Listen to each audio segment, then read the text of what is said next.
Well, good evening, or I should say good night at this point. Hope everybody's having a good night. Hope everybody waited around for my lazy ass, because guess what? Looks like I fucking slept in, didn't I?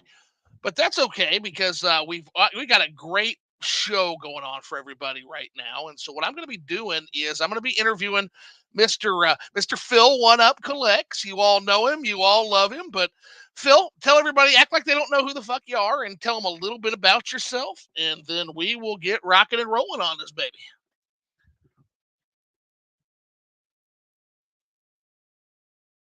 Well, who the hell am I? Well, you're the guy who came on the fucking show with me, but that's why we love you. Look how humble he is. But alrighty, yeah, Phil is. So one of the reasons I brought Phil on is he had a fantastic little video that he gotta fucking see this if you haven't. But basically, you know, we're both physical media lovers, you and I, and ain't that a bitch? And, you know, tell everybody what we mean by that. Well, we are obsessed with having a physical game collection so that we can preserve it for the future, so that we can enjoy it for the future, and so we can say F companies that want to take away our right to actually own shit. I'll tell you, it's getting to be a real problem. It's getting to be a real problem.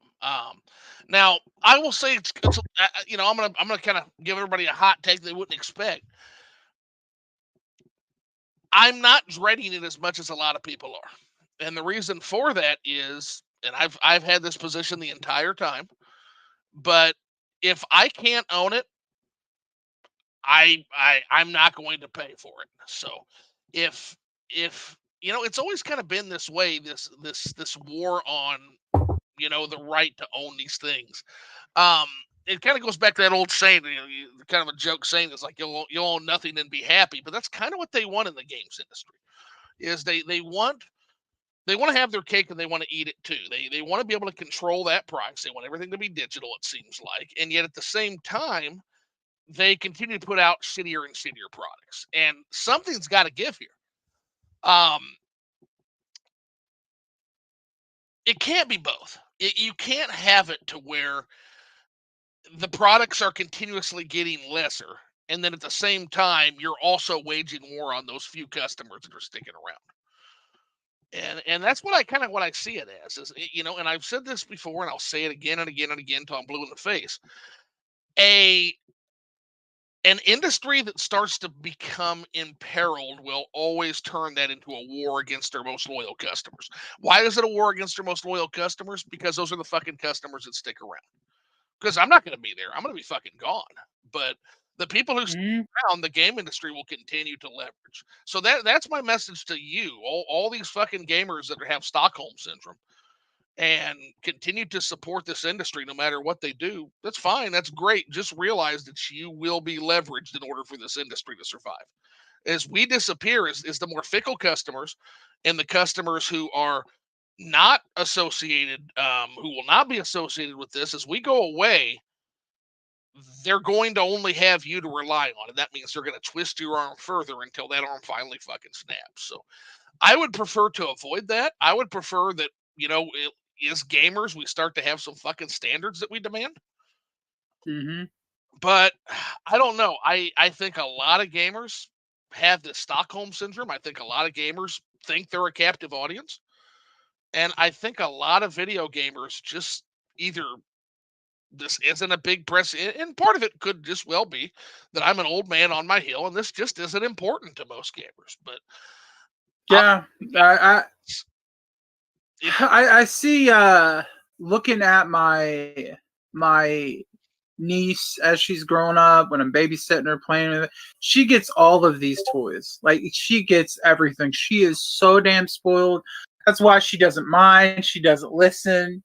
She's always saying, I'm going to tell my mommy and daddy on you. I don't have to listen to nobody. I don't have to listen to you. I don't have to listen to anybody. She's just so spoiled. She gets everything. and she has no attachment to any of it. If it's gone tomorrow, it's whatever. She'll get new toys. And that's kind of where the mindset is with newer generations. We're seeing the kids that had like cell phones when they were like in elementary school growing up now, and they're so entitled and they have no attachment to stuff. It's like, I'll play that and it's gone. I don't care if it disappears. It's like instant gratification with no desire to return to anything or have appreciation for anything or want to preserve it and enjoy it for years to come. It's just like they move on from one thing to the next. It's like speed dating, but with video games and entertainment. And I, if that's you, that's fine or whatever. But I come from a generation where we grow up, we had attachment to these stuff.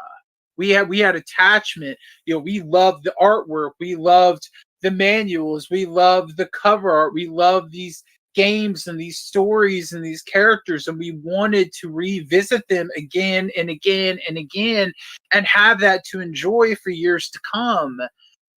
And now it's just like just everything has to be some kind of subscription stream thing, and you just keep paying money to have access to something instead of continuously having access to it by literally going to your shelf and pulling it off the damn shelf.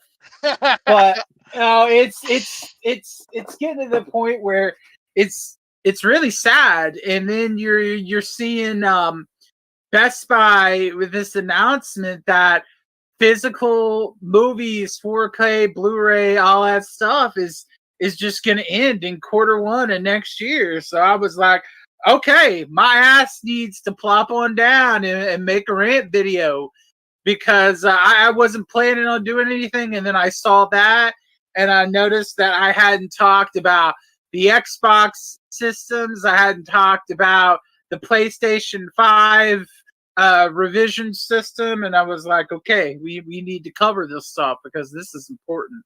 Things are getting crazy. And here's the appropriate blue color for us. Yeah, might as well be appropriately blue, because it's sad. It's sad for us, people that cares about this shit. It's sad. And it's gonna get a lot worse. I gotta be honest. I'm pretty down as well as a customer. Now Rush Dog comes in and wishes us a good evening. Rush, good to see you. And says, as a businessman, I'm sure that Zoo can understand the appeal of perpetual subscription model. Oh, 100%. 100%. Yeah. But here's the thing, Rush. As business people, we will get away with whatever the fuck we can to pump that revenue up. And it's up to the customers to push back on that. And therein lies the issue. Now, again, I'm not necessarily sure. Like you mentioned that it's a generational thing. I'm not sold on that. And the specific reason I'm not sold on that is because, how much of it is generational? But, there are a lot of people in our generation that come from that mindset that we want to have that manual. We want to have that box on the shelf. I see a lot of motherfuckers our age that are dropping right into this digital future as well, man. And I don't necessarily think that it's as much generational as it's that we are trading our ownership or trading our property rights for convenience's sake. Look at the way streaming services have taken off. Yeah. Look at the way that that's why movies are phasing out. 100%. Because streaming services are so popular. It's like, why make physical? And we're all guilty. We're all guilty of like, oh, well, that 4K Blu-ray set, it's been $10 for like the last 2 years. I can buy it anytime. I'm not going to buy it. I'm not worried about it. But now that they're saying, oh, there's an expiration date, now everybody's like, damn, I better scoop up some Best Buy movies this Black Friday. And that's what I'm like right now. That's what I'm thinking right now. It's like, I better grab a few, because the last one I bought was damn Spider-Man No Way Home, just so I could see the damn film. I didn't want to pay $20 for the digital, but I paid $20 for the Blu-ray and the 4K because I can watch it any damn time. So, and I'll tell you, but it's sad. Well, I'll tell you the first time I felt this hostile reaction. in terms of just being able to feel it palpably. And it was actually the Xbox One, the Xbone launch. Like that launch with Don Matrick, when he showed up and proudly unveiled this fucking system that has to phone home every fucking, what was it, like every 6 goddamn hours. Oh yeah, no, we're gonna move to that. So yeah, that was the first time, and I had this long ass rant back on the hub back in the day where oh man. And I was so furious about that. But at the same time, here we are.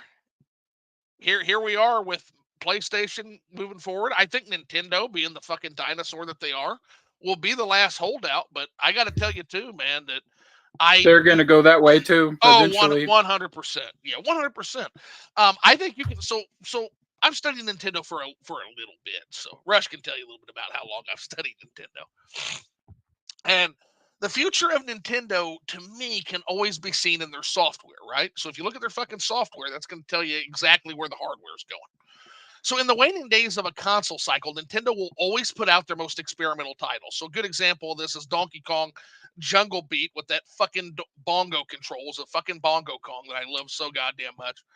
And they put that out in the waning days of the GameCube. And what was that doing? Well, not only was it doing something completely fucking stupid with Donkey Kong, that I will confess after seeing Jay play does look a little like fun there. I said it. But it still looks weird. Very weird. But it also floated the idea to the market. It floated that test for those who wish to buy new controllers. It was kind of a prelude to the Wiimote, I kind of see it as. Now, the experimental title Nintendo is doing are all MMO live service shit. So think F-Zero 99.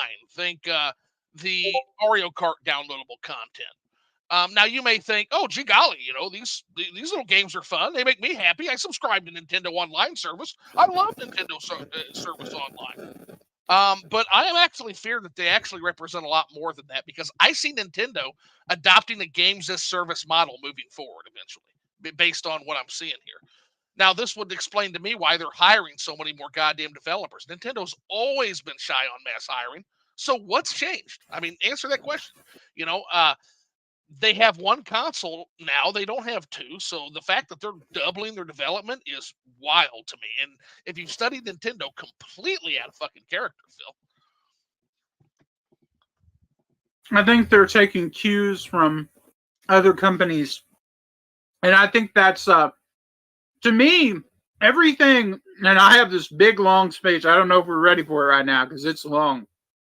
It's long, but I typed out stuff about Microsoft because I honestly feel, and this is not me being an Xbox hater, because I wanted to say this right now before I go off on this rant in a little bit, that I had a 360 for years. I was a champion for it. Love that damn console. Still think it has some great games. I had 3 Red Rings of Death and still thought that console was fantastic. Now, stupid me sold off the games and invested more in PlayStation, but I still think the 360 is a fantastic console. If you ask me, okay, Phil, I want to get into Xbox collecting, I'm going to say original Xbox and 360. Don't go past that. If you go past that, you're a dumbass, because there is no owning modern Xbox games.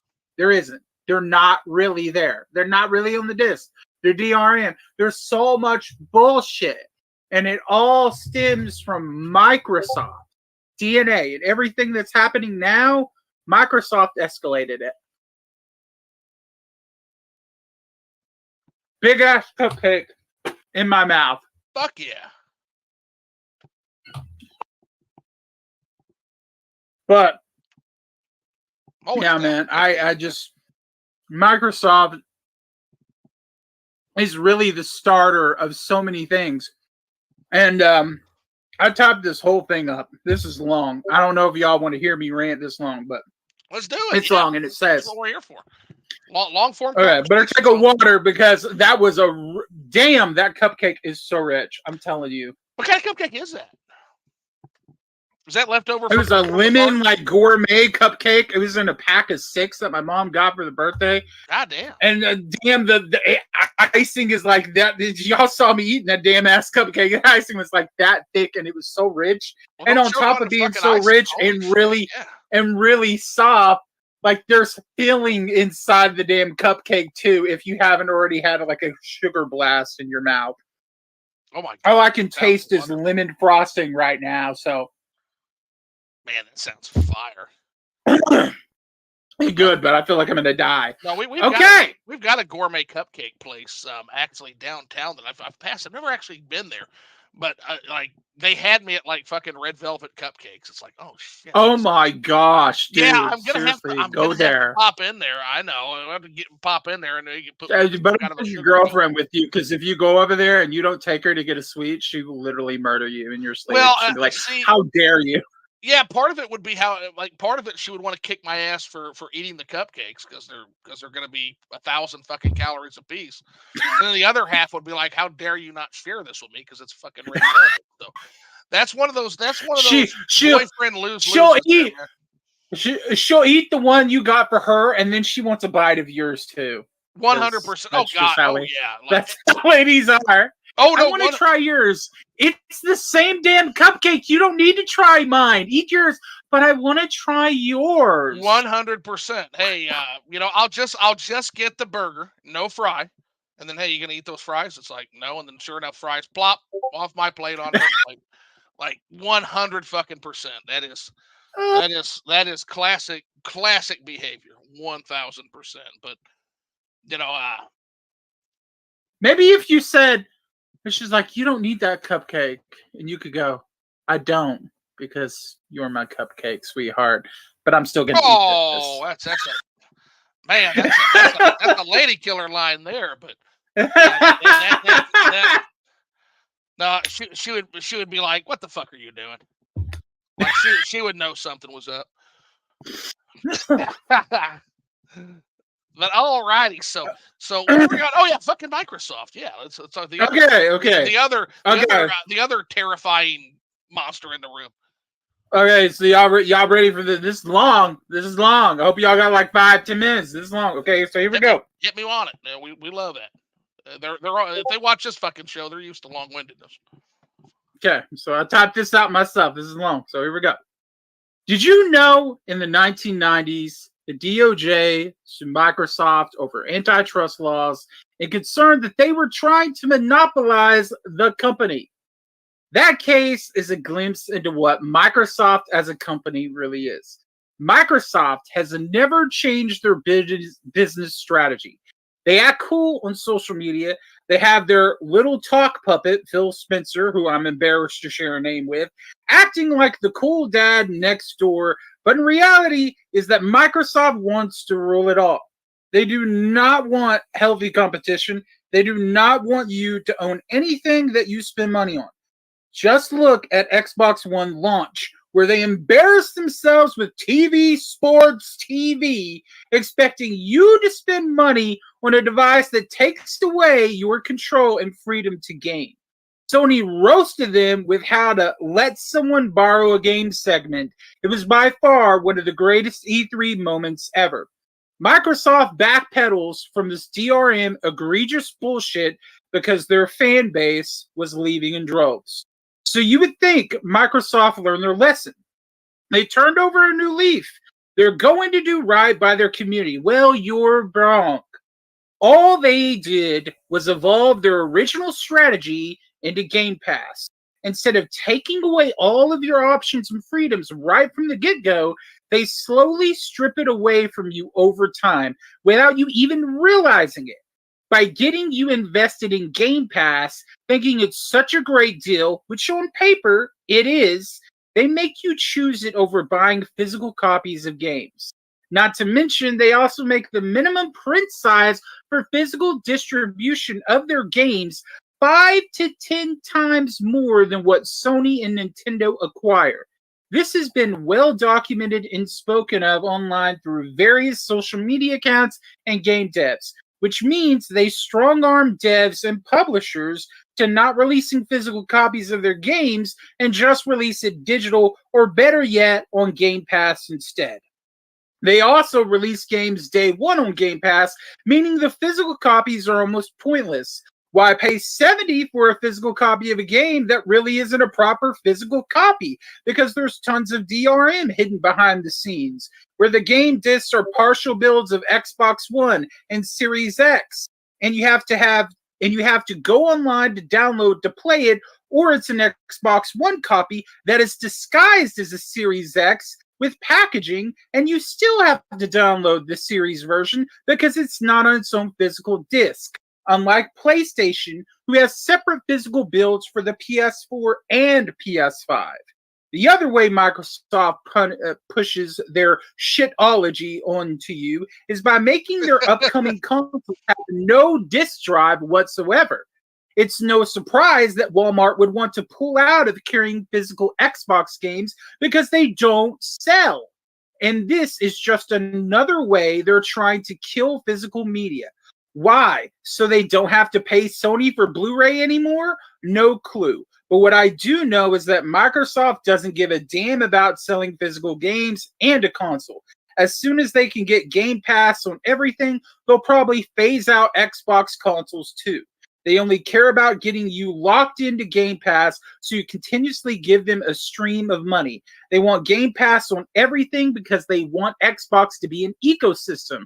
Or better yet, they want Xbox to be similar to the Windows OS, where it's on every device under the sun. Cut out the middleman and any fees to other companies and rake in the bucks all for themselves. Smart business decision, but very anti-consumerism. Buying up all these big game studios that were making fantastic third-party games, I fully believe they'll remove those IPs off of previous digital storefronts, like PlayStation, Nintendo, and yes, Steam. So that if you really want to play those games, you're going to have to pay for Game Pass, or do without. Microsoft will eventually stop letting you buy their IPs digitally, just like they will physically, so they can sell you Game Pass. They want to own Steam. They want stock in Nintendo so they can own Nintendo. And I'm pretty sure they want to strong arm Sony by owning all of these IPs they now do that used to be third parties. So they could probably either buy out Sony or absorb Sony into their company. Now, some of these thoughts might be far-fetched and unrealistic, but we have seen far too many telltale signs of Microsoft doing shit egregious stuff. But the reason why I say all this is because Microsoft is pushing the game industry further and further into a digital age. They have accelerated the progress exponentially. We probably wouldn't have to worry about this for maybe another 10 to 15 years, but because of Microsoft's warpath, expect it in the next 5.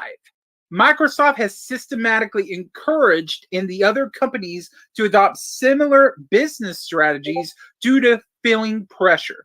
Sony has continuously had a console war with Microsoft since they first entered the console space. Keep in mind, Microsoft was the first company to ever charge for online. When the PS2 was out, Microsoft was making money on membership.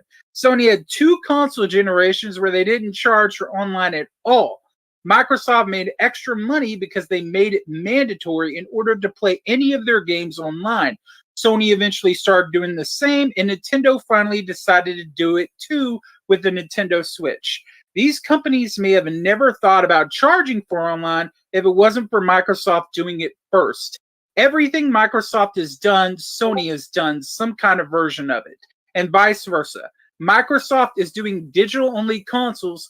Sony is coming out with a PS5 that is all digital, that has a disk drive attachment, versus continuously manufacturing the current PS5 they already have. That is perfectly fine the way it is. Thanks to nasty weeds that Microsoft has planted in the ground to stagnate the gaming industry. My final point, they don't care about developers. They don't care about publishers. They don't care about consumers. They don't care about game ownership. They don't care about game preservation. They only care about Microsoft and how much money they can make. If it was up to Microsoft at the end of the day, they would be the only one at the top when it comes to PC, computer software, and video games. They aren't your friend. They don't deserve your undying love and support. You are nothing but a dollar sign, a piggy bank for them to crack open, take money out whenever they see fit. They are a bully and they are ruining the gaming community. This doesn't mean Sony and Nintendo are blameless. They have their own share of bullshit and stupid ass decisions that hurt gaming more than help it. But Microsoft was at the head of this, and they are currently the worst out of the three.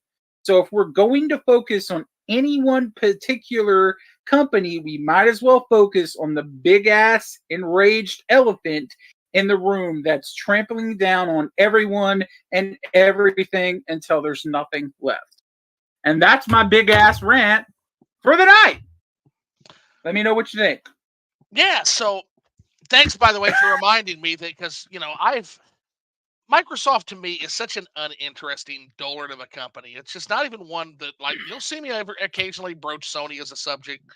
Of course, Nintendo is my common forte, but honest to God, Microsoft is just fucking boring to me. And Microsoft has been boring for a long time.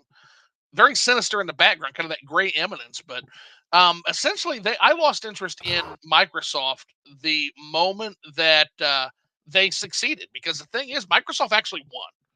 In the whole Sony versus Microsoft thing, they won. They may have lost every battle. My understanding is, and correct me if I'm wrong, but I think this is accurate.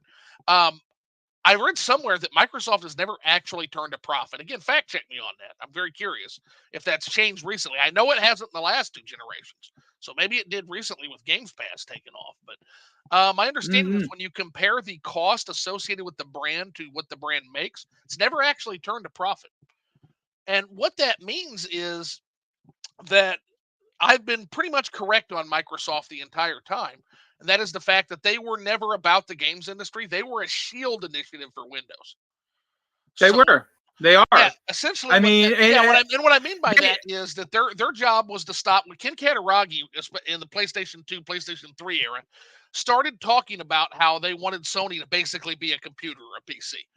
And so that scared the fuck out of Microsoft, because if you had another player come in and begin operating in the same space as Windows, they could take that very, very lucrative games market. And so they rushed in to get ahead of that and succeeded, because they have literally put Sony on the defensive this entire fucking time, even and to where now I would say they've achieved every one of their aims. Sony, it literally releases games on Windows now through Steam. And that's the other thing I want to say. I'm not absolving Microsoft, and Microsoft certainly should be called out for what they're doing right now. But let's not forget who paved the way for this hell for gamers to never own their games again, and that was fucking Gabe Newell and Steam. That was Valve. Oh, yeah. And because where's the physical discs for? There's no physical 100%. disc drives for PCs anymore. You can buy an attachment, but there's no games physically on PC that use it. So what would be the damn point? Exactly. And so that was Valve, and I know everybody's like, oh, can't challenge fucking Valve at all. I know. Oh, you can't criticize Valve. Don't you know they're very creative? Their desks all have wheels on them. I don't give a fuck if their desks have wheels on them. What the fuck does that have to do with the fact that these motherfuckers paved the way for us to not own our games? Like, I'm not cheering this guy on. This guy literally ate the entire PC games industry, and if you look at him, you can tell. Like, it's just, I'm sick of this guy. And that's why, by the way, I do Good Old Games. And that is the only PC games I buy unless there's a mega sale on Steam. Like, I'm as guilty as anybody with the fucking Steam sales. But Good Old Games is DRM free. And if I have to go boxless, that's where I try to go. Because fuck. Rich Dog says, as of 2021, Microsoft admitted that Xbox has never been profitable. Yeah. And they don't have to be. And they don't have to be, because they did their fucking job. And that stopped Sony from moving downstream into the PC game market. Yeah. Yeah. Could you imagine if we lived in a world where Sony would have actually put out PCs and maybe had their own OS? It probably would have ruined Microsoft. Then you would have two big-ass companies where the PC space is divided. No, I like Windows OS. No, I like the Sony OS. It's much better. Instead, we got damn Microsoft's OS that is literally loaded onto laptops that can't even support it. I hear people all the time talking about how The OS is just shit and it drains on the computer, and Microsoft needs to fix it and streamline it and do a lot better. And they don't, because they don't have to. They have no competition. It's like my internet company out here, AT&T. We have no other options. So we have a shit internet, and the only thing we're going to get is shit internet. I can call them all day until I'm blue in the face, crying about why the damn internet runs like shit, and it's not going to matter. They're still going to charge out the ass. It's still going to work half the time, and I'm not going to get a better package because there's no competition, and I don't live in an area where I can get better internet. So I'm stuck with what I got. And that's what Microsoft and companies like Steam and the other places are trying to do. They're trying to make it to where they're the de facto only company in the ball game, and you have no other options. You either pay for this and you get it, or you do without. And if it's up to Microsoft, they're going to make it to where we don't want to sell Xboxes anymore. We just want it to be an application on every device, and then you pay us money, and then you have access to these games. And we used all our big FU bucks and from the PC side of things to buy all these companies, game companies you like up, and wrap them under our brand. And then it's going to be like only on Game Pass, only on Game Pass, only on Game Pass. And then you're not going to be able to play anything that Microsoft owns. No Crash Bandicoot, no Spyro, unless you pay for Game Pass. That's what they're going to eventually do. It's coming. You can already see it. The writing is already on the damn wall. But people are like, but Game Pass is such a good deal. Oh. On paper, yeah. It is. I'm not going to sit here and say it's not. And it's a smart business decision. As a businessman, I would probably be like, damn, that's a good deal. You're literally going to make tons of money off that. I mean, but it's from such a consumer standpoint, deal. It's such a good deal. They don't make any money, though. They don't make any fucking money off of it. And not only that, they don't care. Exactly. On top of that, you've got other game companies that are starting to realize how bad of a fucking deal this is, because they get a bag of money for being on Game Pass, but it's not the same as if they were selling those goddamn games on those systems. So, I see. I see some developers. They're like, I see some developers going. It's like, we would love to release a physical game on the Xbox platform, but because Microsoft charges 10 times.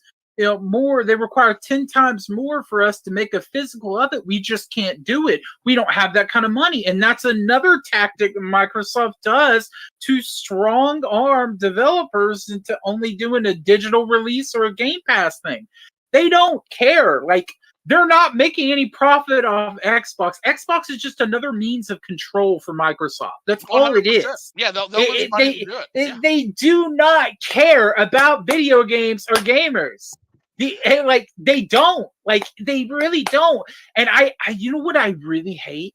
When you get on social media and you see these sleazy, scummy, clout chasing accounts that are used from all the companies to trash the other company and be like, oh, I love Microsoft, I love Nintendo, I love Sony, and they just stir up the pot, and they make the console wars, and they get people's eyes off of the serious issues and the problems and get them caught up in all this fake drama and outrage over gaming instead of the serious issue that this company is a complete dick and they're literally ruining everything for everyone. But no, you're distracted by some fake ass crisis over here instead of your eyes on the real problem. And it sucks. Like, things are gonna get bad. And like I touched on in my video, I wanted to make another video, and I don't know if I am, but I wanted to make another video to address a lot of YouTube channels that make these videos where they're like, oh man, you got to get out of retro game. You got to sell that stuff off. It's bad, blah, blah, blah, blah, blah. And it was like, now's a good time to sell your retro stuff. Go ahead. To me, I'm going to be honest with you. I think now is a good time to buy retro. and now is a bad time to sell retro, that you shouldn't be getting out of retro. The reason why is, but yeah, it's expensive. And yeah, it seems like you can make a lot of money, but what happens when there's no more modern physical games for people to buy? Retro is probably going to go up again. If you have 100%. that $200 to $300 retro game over here that's expensive now, and it is, I get it, it is. There's some games that make me want to have a heart attack just looking at the price that I want. But imagine in like 5 to 10 years when there's no physical nothing, and then you look at that retro game to buy, then it's probably going to be from like 200 to like 400, from 1,000 to 1,001 to 500. It's going to get bad. And if you're looking to sell, probably selling when there's no longer physical games to buy anymore would probably be a good idea, because it's going to be worth a lot more. So honestly, to me, I would say if there's some kind of retro game you want now, you probably should pick it up. I'm not saying go out and get crazy. Don't literally go broke over it. But if there's some titles you haven't picked up, I would say in the next 5 years, you better do it. You better get some of them. The best time to do it was like 10 years ago. I wish I would have been smarter then. Like I would be happy to, like, most of this modern stuff just freaking gone. Even some of the Switch stuff gone. And get some of the retro stuff.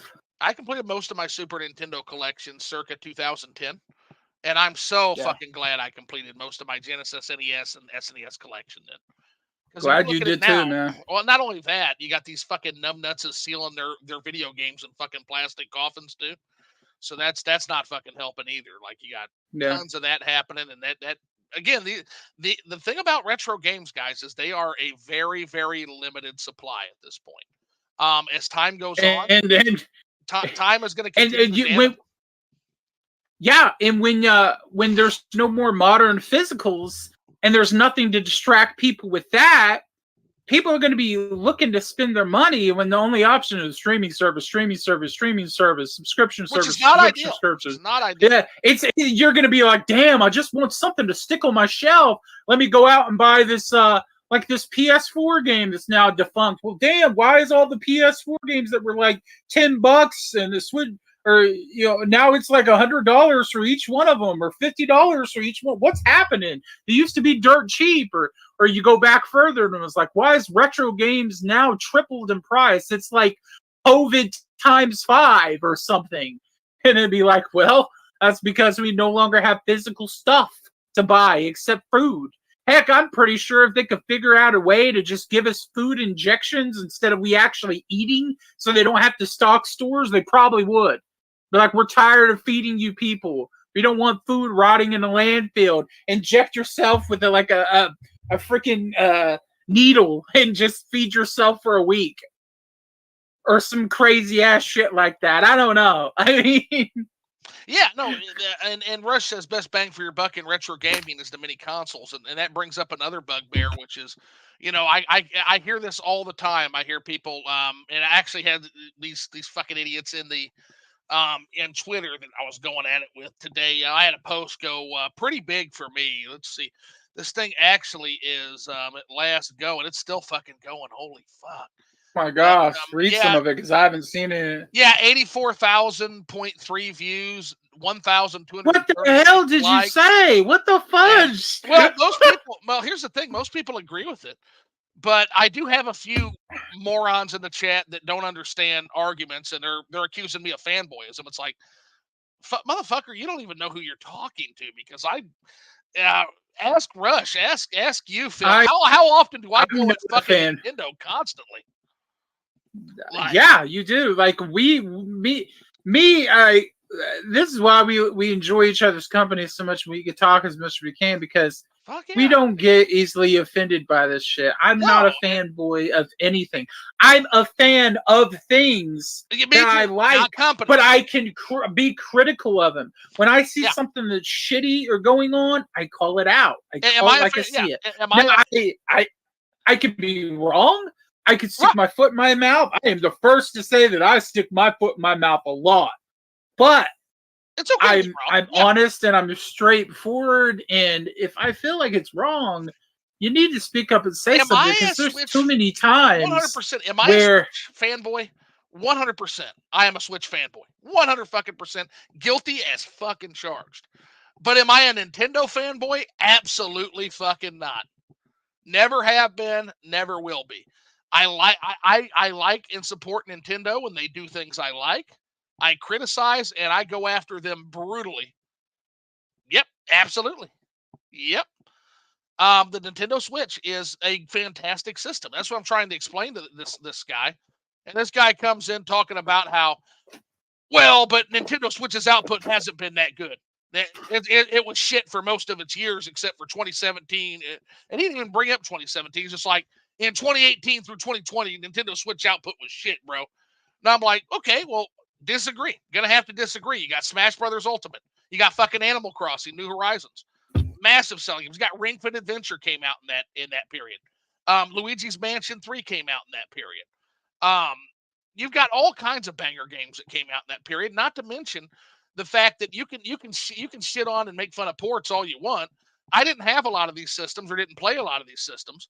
These are all new games to me. These like I don't give a shit if they're new games to you or not, motherfucker, because they're not new games. And I'm just like, that guy's extra. oh yeah, that literally. So yeah, and and just so I'm not straw man it, let me pull it up here because I found this to be really really funny. And we had a good exchange. So let me get this. Bear with me real quick here, and I'll get it pulled up. Unless he blocked me, which is possible. You never know. But oh, here it is. Okay. So I said. So he said 2018 to 2020 were a bit dry and had a lot of ports carrying it. 2019 had a couple of decent titles. 2021 is where they started getting more consistent again.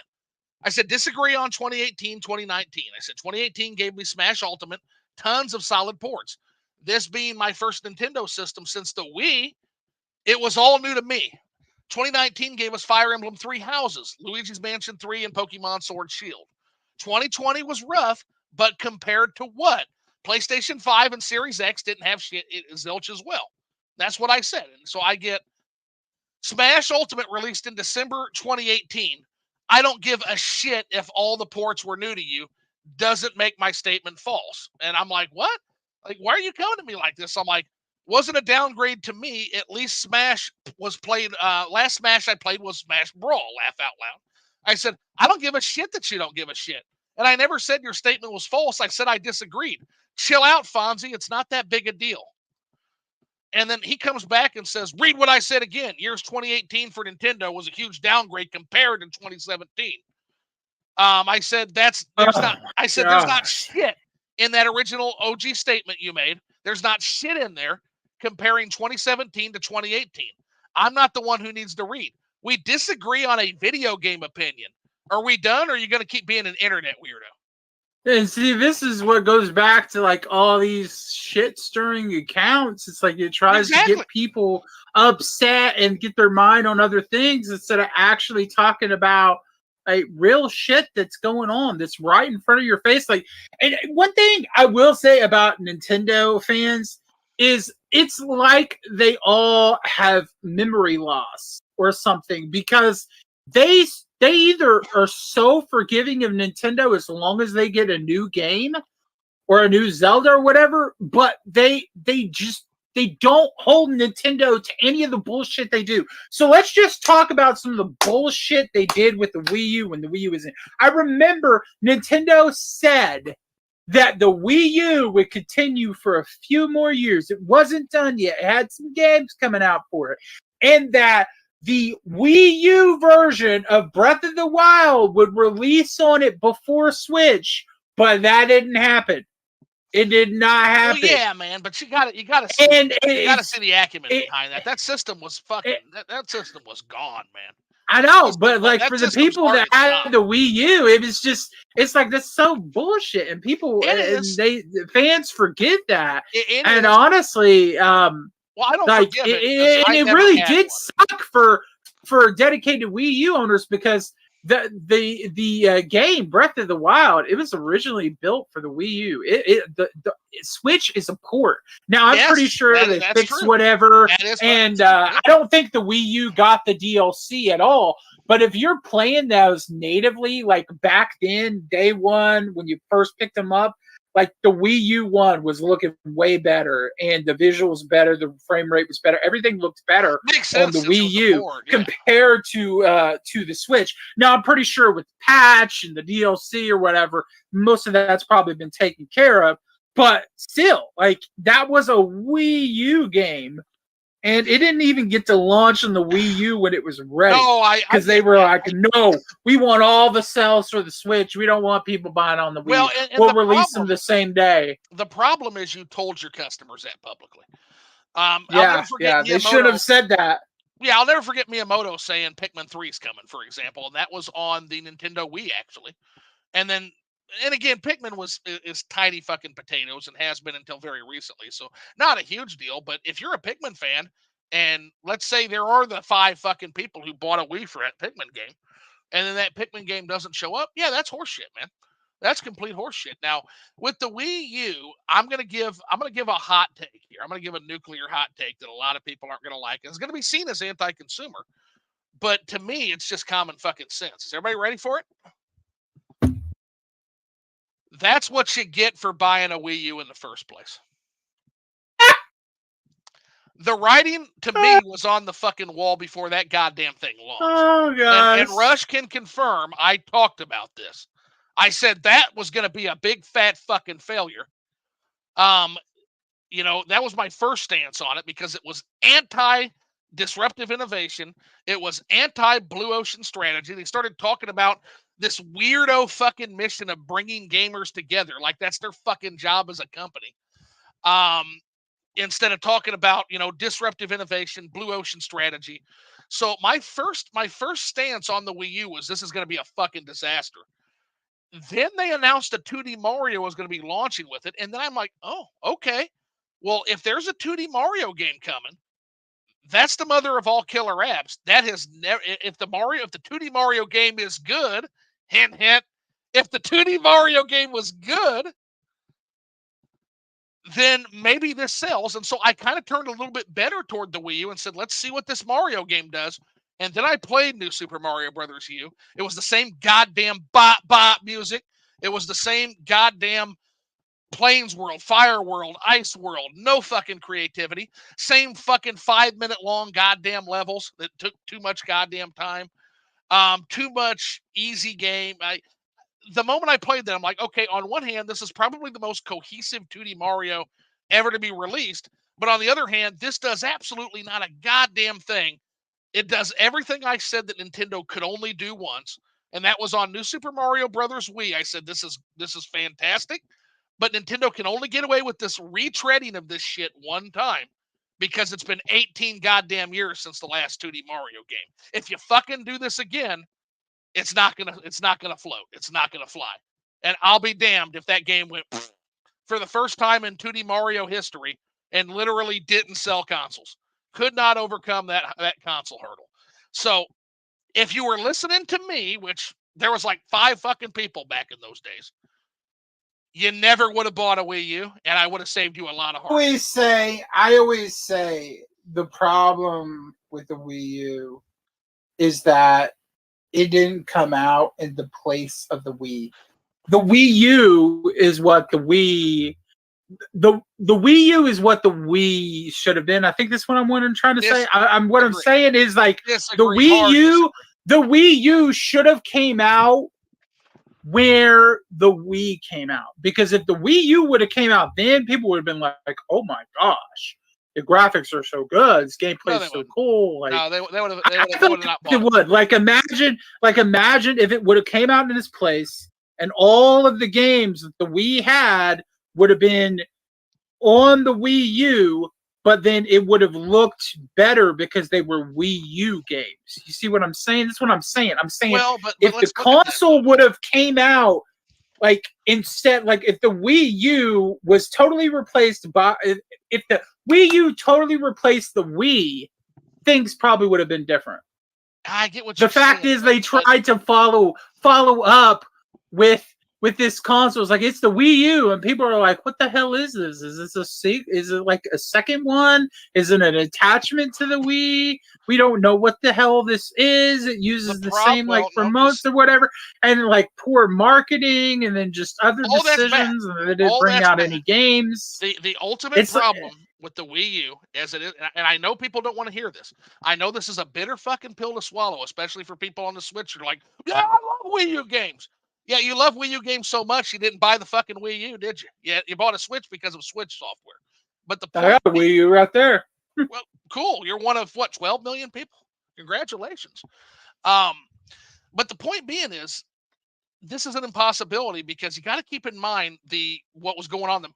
Everybody take a shot. The macroeconomics of the games industry at the time in 2006. So 2006 was the era of initial HD development. So what you're asking for is Nintendo to do those HD graphics, which they could have done. You're right.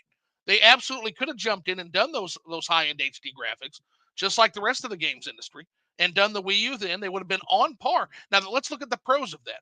They would have been on par with Sony and Microsoft graphically had they done that. They would have been on par. Mm-hmm. Now let's look at the cons. HD development in 2006 was incredibly fucking expensive. So Nintendo got an entire generation to play around and figure out how to do HD development. Whereas Microsoft and Sony and all those third-party AAA video game land companies were plunging headfirst into rendering all 3D games into HD. Now, keep in mind, with 3D games, you imagine Super Mario Galaxy in HD. Not only do you have to render every single pixel from every angle in 3D, now that's fucking expensive. And what ended up happening is in 2008, when the Wii U, now the Wii U, now this Wii U Wii thing that we came up with, now it's going through 2008. Nintendo has had to spend all of its money on HD development budgets just as the economic recession hits in 2008. What's going to happen to Nintendo? The answer is the same thing that happened to Sony, that happened to Microsoft, and that happened to AAA video game land. The entire industry drawn and quartered.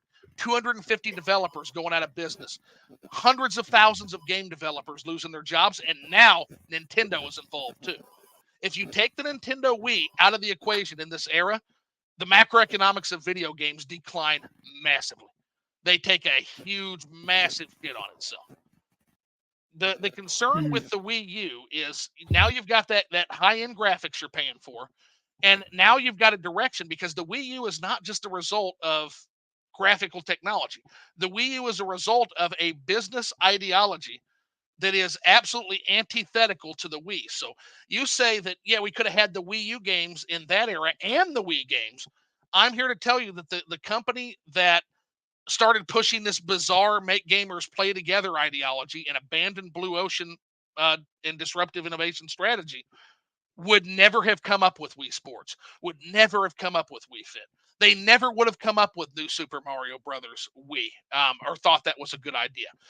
This is a company that never would have thought of going back to Donkey Kong Country Returns. This is an entirely alien company in terms of the company that Nintendo was in 2005 versus the company that Nintendo became in 2012. Completely different business ideologies. We want to talk about alien companies. We should shift over to some PlayStation stuff, because fuck yeah, damn, let's talk about them for a little bit. Yeah, the fact that they're not recognizable. Crying Jim Ryan's asses out of here. Woo, bam! Home run! I wish I had like the effects, the whatever those fucking horns. Yeah, man, like, oh my gosh, like I'm so. I mean, I hate to cheer for somebody like getting out, not. But seriously, this dude has systematically damaged Sony. Like, and here's something I want to. This is probably going to be a little bit of a hot take, and I was thinking of this earlier. This is so hilarious. This is so hilarious to me that we would take a Japanese company, right? Mm-hmm. And we would try to westernize and transform it into something that is unrecognizable. with the censorship, these over realistic, gritty games are like playable Ah, interactive movies with a bunch of damn QTEs instead of actually playing the game. And we I would know, shift man. it to a Western. You'd move the headquarters over here to the U.S., right? Well, here's the funny thing about all that. Why are we so dead set on taking a Japanese company and westernizing it when 90% of America, there ain't even damn companies over here? We're always outsourcing shit from China and other places because we're too damn lazy to make our own shit. Well, And lazy our and cheap. government doesn't want to let us make anything over here or use gas or whatever. And it's just like, nope, nope, nope. We got to keep outsourcing and paying more money and get shit from other countries instead of making it ourselves when we have the land and we have the resources to make it ourselves. So Well, it's so weird yeah. and bizarre to us that we would want to westernize the company when we don't even have like we don't even have a lot of American companies over here. Like just people like Sony and Nintendo because they're not a westernized company. They're not filled with the narcissistic bullshit that comes with Western territories. They're not jaded. They still have that happy-go-lucky attitude. They give you whimsical characters and games that you love to put a smile on your face. It's not all gloom and doom and like interactive movies. It's like real games that you get to play. I don't want to live in a world where Microsoft owns Nintendo. That would be a dark day. I don't want to see what kind of Mario game they would put out. Fact is, they wouldn't put out a Mario game because they won't put out a Banjo game.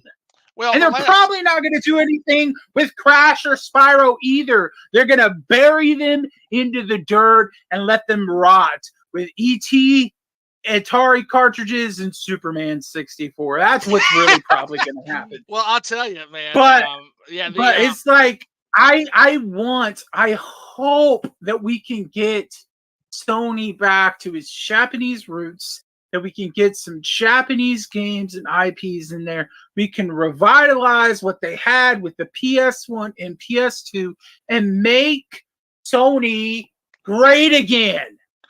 well, and I'll tell you, you know, the last straw for me with Microsoft, and let me just because man, there's a lot to unpack here, but Mm-hmm. my last straw with Microsoft was what they did to Ensemble Studios, right? You've got this legendary studio that made Age of Empires, one of my favorite fucking PC games of all time. And they literally bury that after one fucking game, Halo Wars. They bury it, they're gone. To me, Microsoft does a lot. I It's didn't even kind of know they made Halo Wars. yeah, they made a game called Halo Wars, which I never played because I didn't have any of these. Huh. But the important thing was this was Age of Empires. This was a legendary real time strategy studio. And to me, that was kind of the last straw with Microsoft. It kind of eliminated any interest I had in them once they closed Ensemble. Same with EA. EA Games did this to Origin Systems, which famously made Ultimate games, and I like old man ramble about fucking endlessly. And they did the same thing to Richard Garriott's studio, Origin Systems. Same thing. In fact, like EA's been the kiss of death for so many goddamn good studios. And so that's kind of the thing. Like you mentioned the not being a Western company, and so I want to first unpack that because I think that I agree with you on that. In particular, Nintendo is the last company that has any semblance of arcade roots, and what I mean is they started Yes. as a Harafuda card company, then they pivoted into arcade games and toys, and then finally into video game console space. And so they're kind of the last company now that Sega no longer makes hardware. They're kind of the last company with that arcade style, tactile gaming sensibility roots. Sony isn't that, but Sony was birthed from a partnership that failed with Nintendo that they then had a sunk cost and decided they were going to continue with the PlayStation, thanks to Ken Kataragi. Personally, just very angry at Nintendo basically sticking a fucking sword in their back. So that was kind of the great rivalry that started with Nintendo and Sony when they abandoned them for that fucking wonderful. Everybody remembers that great fucking success that the Philips CDI was. Uh, that fucking piece of shit. But we almost had a Sony Nintendo partnership, which would have been a world beater.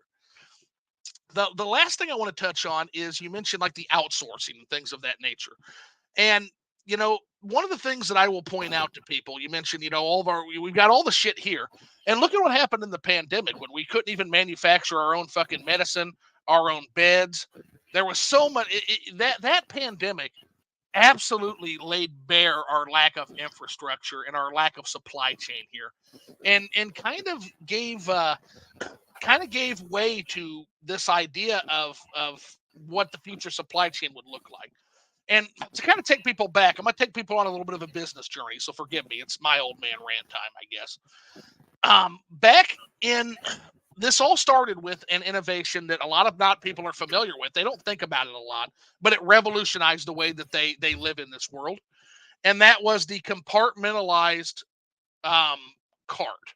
So what I mean by this is, if you've ever seen those cargo containers, those compartmentalized cargo containers, those massive fucking squares that are on ships, right?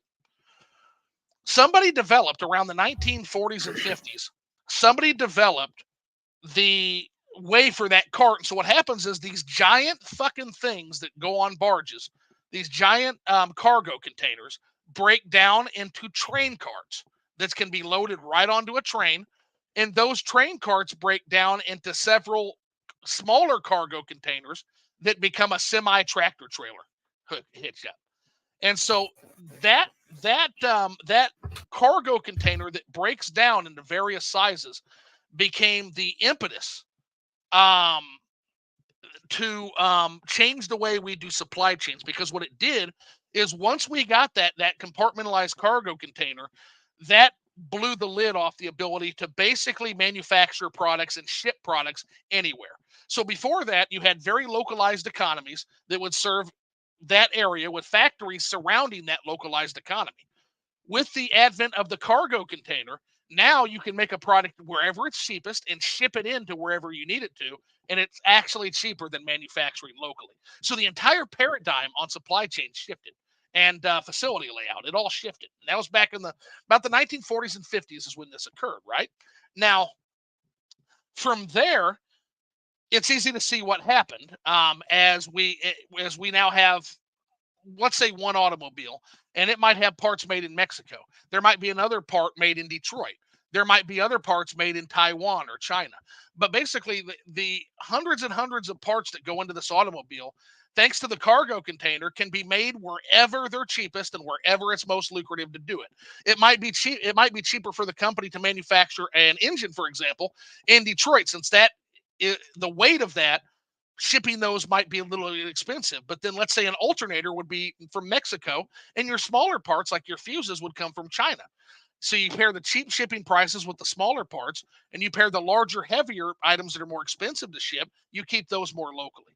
And that became the impetus of the modern economy the world over. Now, fast forward to 2020 with the pandemic hitting. And now all of a sudden, because of everything shutting down, now we're hit with all these supply chain economics issues. Now all of a sudden, Sony can't get parts to make they can't get the parts from Taiwan. The parts from China aren't available because Wuhan shut down. Oh, Mexico's got a lockdown, so the parts for this part of the console and that's what caused the console shortage that fucks Sony and the rest of the game industry right in their fucking ass. And so you're going to see a thinking, and this is kind of the interesting thing, is part of this is because of cheap labor. But I'm going to make a prediction here, and that is that you're going to see the return of factories and parts being manufactured here in the United States. You're going to see, now that we have automation coming, this huge automation revolution, you're going to see the return of the factories, but you won't see the return of the labor. Yeah. Factories are going to be automated. There's not going to be any jobs that come from these factories. But because now it's cheaper once again, thanks to automation, to start making things closer to home, you're going to start to see that again, but without the advent and the benefit of jobs being shipped over with that industry. Yeah. Everything is to cut a cost and make the max amount of profit. And I mean, I get it. I get it from a business standpoint, but man, when you look at it from a human and a consumer perspective, is such bullshit. It's just so bullshit. It's like, why can't there be the best of both worlds? Why can't we just have both? Like that little meme. Why not both? With the little girl, the little Mexican girl, why not both? Literally, Why not both? Can we please just have like a company that embodies the best of both worlds? Like Well, that just and I can answer that. And again, it's okay to be wrong. So I might be wrong on this, but I can only answer from my perspective. Have you ever run into a philosopher known as Guy Debord? Dude, do I look like I run into philosophers when I'm No, gonna no. pass them on the street? Hey, would you like to get some tea and crumpets? Hell no, I'm a philosopher. I got stuff to do. Mario. No. And answer your question bluntly, I don't think so. I don't think you look like you run into philosophers. But then again, listen to me. You've not seen me. I'm too dumb to hang out with a philosopher. Hey, you're holding your own with me, Phil. You're not fucking dumb. You're not fucking dumb. I've enjoyed this conversation greatly. I don't enjoy conversations with dumb people, but I'm also a believer in the fact that I don't think there's dumb people. I just think there's people that have read different books and have different life experiences. But what I mean that's a good way to put it. Yeah, so no, I don't think you look like you've ran into philosophers. But if you were to talk to me, I talk like a fucking goddamn truck driver. You wouldn't think that I know philosophy either, but I do. I don't talk like one of these fucking educated idiots. You don't hear me talk like that. Oh gosh! Thank goodness you don't. I probably would have snoozed. I'd been like, "Damn, I could talk to this guy. He talks like he talks like he's an automatic textbook from Shakespeare. Screw this shit. I'm gone." Yeah, you don't. Yeah, I talk like a fucking truck driver. So if you were to hear me talk, just to hear me talk, you wouldn't think I know shit about anything. And yet here I am talking about fucking macroeconomics and supply chains. It's just one of those strange things about humanity. But I digress. My point is Guy Debord was a situationist philosopher who you have the postmodernists, then you also have the situationist thinkers, which are an offshoot of the postmodernists. And they had several disagreements with the postmodernist thinkers. But one of the things that stands out to me that Guy Debord said, he said two things that really stand out to me. The first thing that Debord said is that in the future, we will replace living with owning, and we will replace owning with the appearance of owning. Now I want you to I think you said this once before. Yeah. You brought this up once before. I think when we were in the previous segment, and it rings true. It really does. That's where we're at right now. Right now, and it's so surreal. Like everybody has said, oh, gaming, digital age is around the corner. And they've been saying that since 360, PS3, all this. And most people just shrug it off. But literally, right now, we are on the edge. We are literally on the edge. While it's we're on the edge. We're about to tip over, and the ground is crumbling out from under us. So I don't know what we can really do to course direct this, but you can definitely vote with your wallet. And if they ain't going to give you access to physical stuff, you can tell them, F it right in the B, and just go get your stuff where you can get it. And the thing about this is with physical going away, there's going to be so many companies and businesses that have to close their doors because of that. Like if you think about limited type companies or even us at premium, it's like once that disk drive disappears. Like the disk drive and let's say the cart slot disappears and it's only digital based consoles. I mean, there's not going to be. I mean, what are those companies going to do? Like, what are they going to do? They can't make anything they were making before. What are they going to do? And let's say, okay, you're a company, you make your own physical games, some limited whatever thing, and you're putting out your own physical games. Let's say you just had the bank account like Elon Musk or some other rich asshole, right? Right. So you can have your own factory because Sony, Nintendo, Microsoft, they're shutting down their factories. They're not going to let you physically manufacture the discs or whatever. So you can start doing it yourself because you have the bank for it. Well, what is that going to matter when there's no physical disk drive or card slot for the consoles anymore because they got rid of it? They're only digital-based consoles now. You're going to spend all that money to make a physical copy for something that you can't even be played? No, that'd be a stupid waste of money. it'd just be a coaster for the shelf. That's all it would be. So yeah, this is really scary. It's And dire, it's really especially, yeah. serious. And a lot of these companies, man, they're at risk.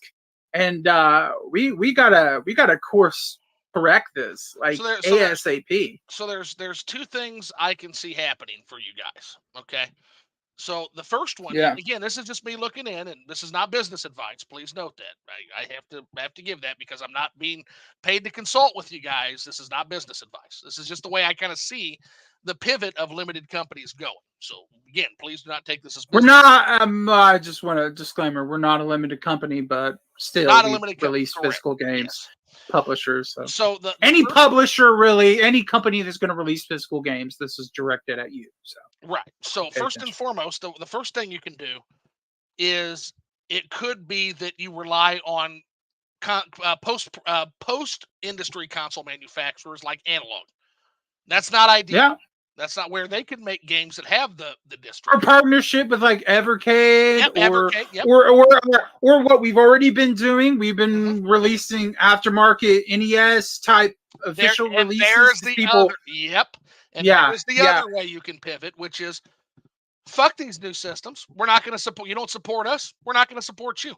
We'll continue to manufacture for the Switch, for the PlayStation 4, for the Xbox Series, or what, Xbox One, for the NES, for the Genesis, for the Super. But we'll continue to manufacture for consoles that have fucking disc drives. And have the ability to play physical media, and we will just leave you motherfuckers to the dustbin of history where you hopefully will land. So that's kind of the two directions I see physical distributors going, distributors of physical games going.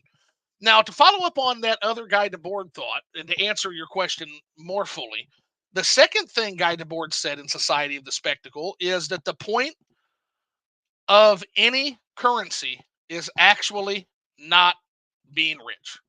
That's not the point of currencies. He said the point of currencies is disparity. Now, that's very, very important.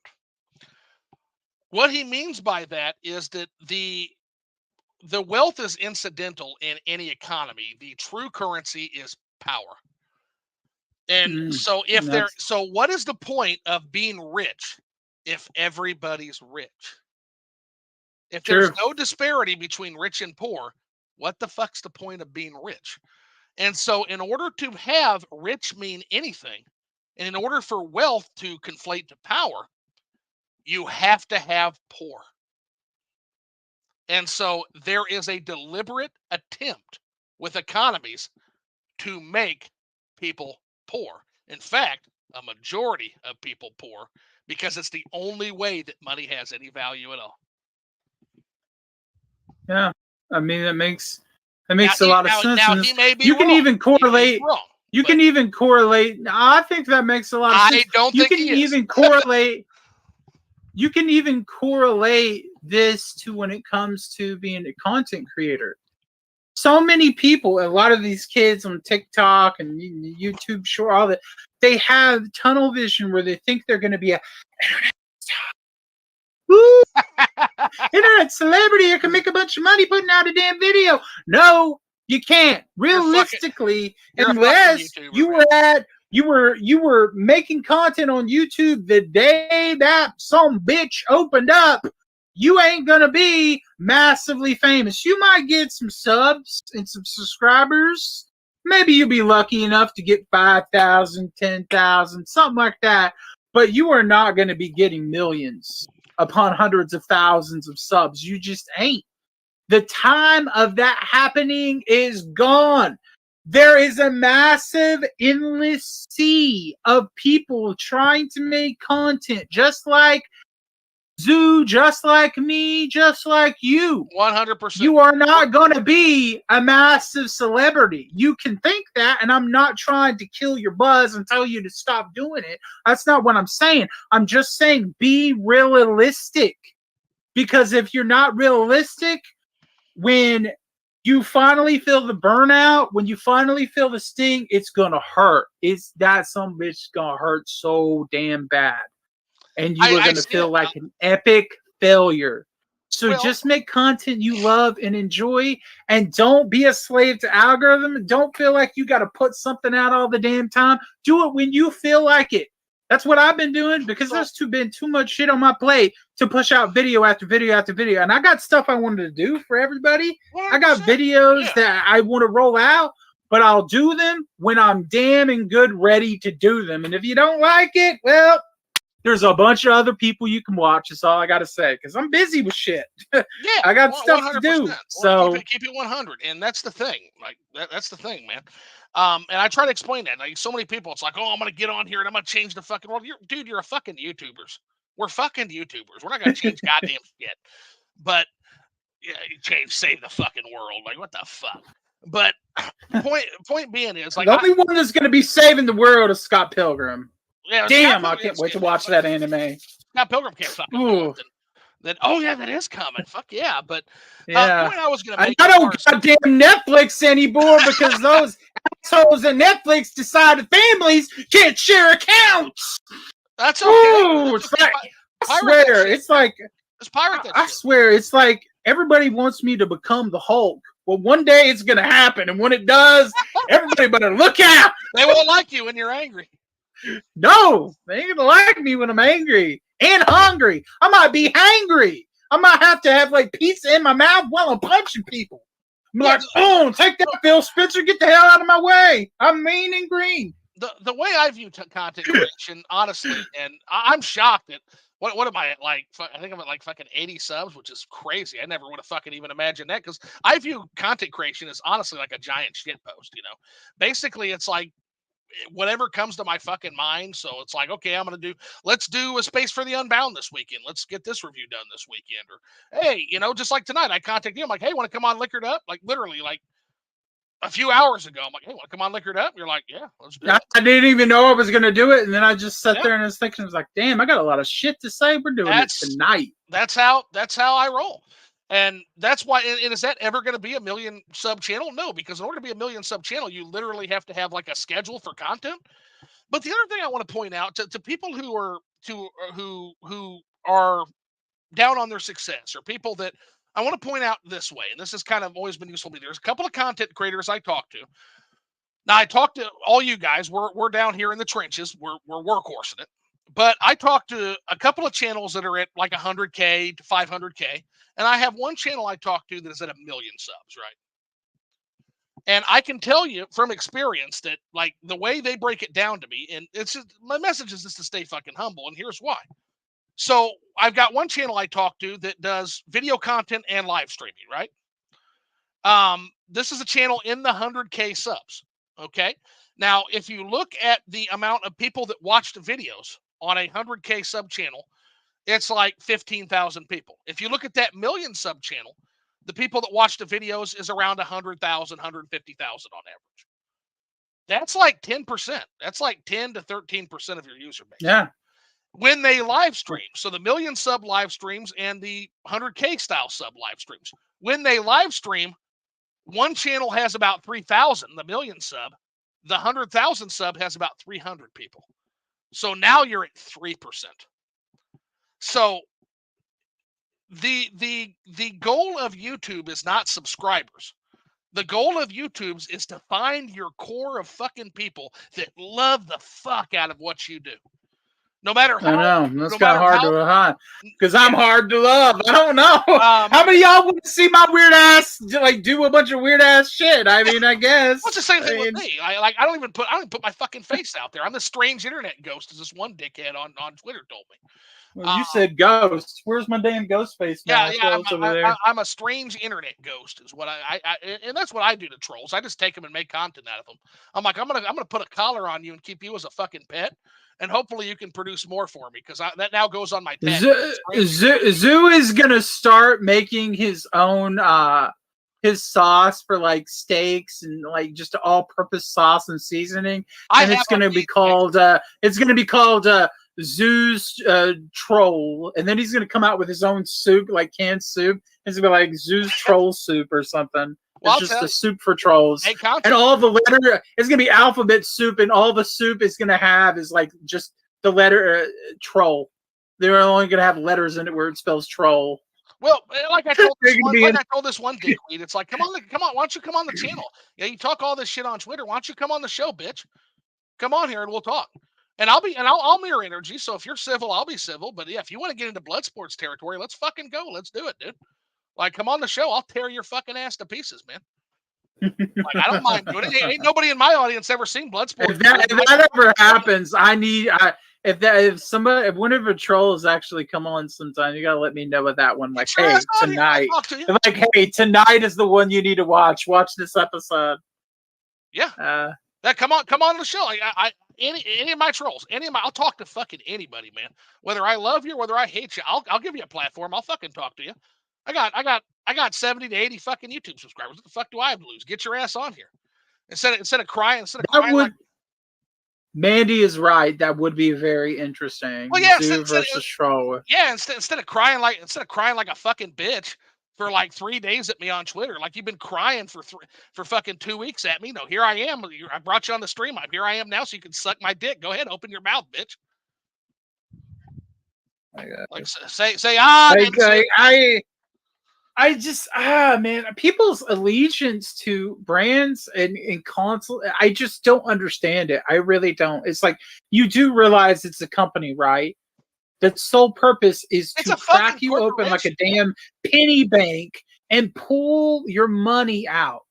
Their whole purpose is to rough ride you from behind. That's all.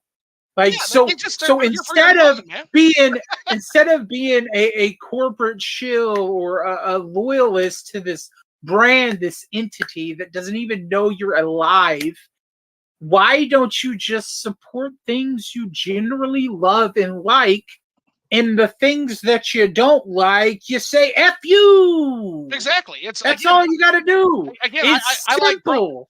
I'm a fan of the product, not a fan of the company. Nintendo. And if you need a simpler, way to understand that, for things you like, do a Phil1Up. For things you don't, give a Zoo middle finger. That's all you got to do. 100%. 100%. Yeah, that's it. This is simple. I've said this from the start with Nintendo. It's not a fandom. This is a temporary alliance. It is a temporary alliance. I have a temporary alliance with the things that I like. The things I don't like. I love the Switch. You're probably going to fuck that up in the next generation, and we'll talk about it then. And then people can see what a fanboy I really am. When Nintendo comes out with their weirdo fucking VR machine, then they can see. Oh man, people don't want to get me started with Square Enix.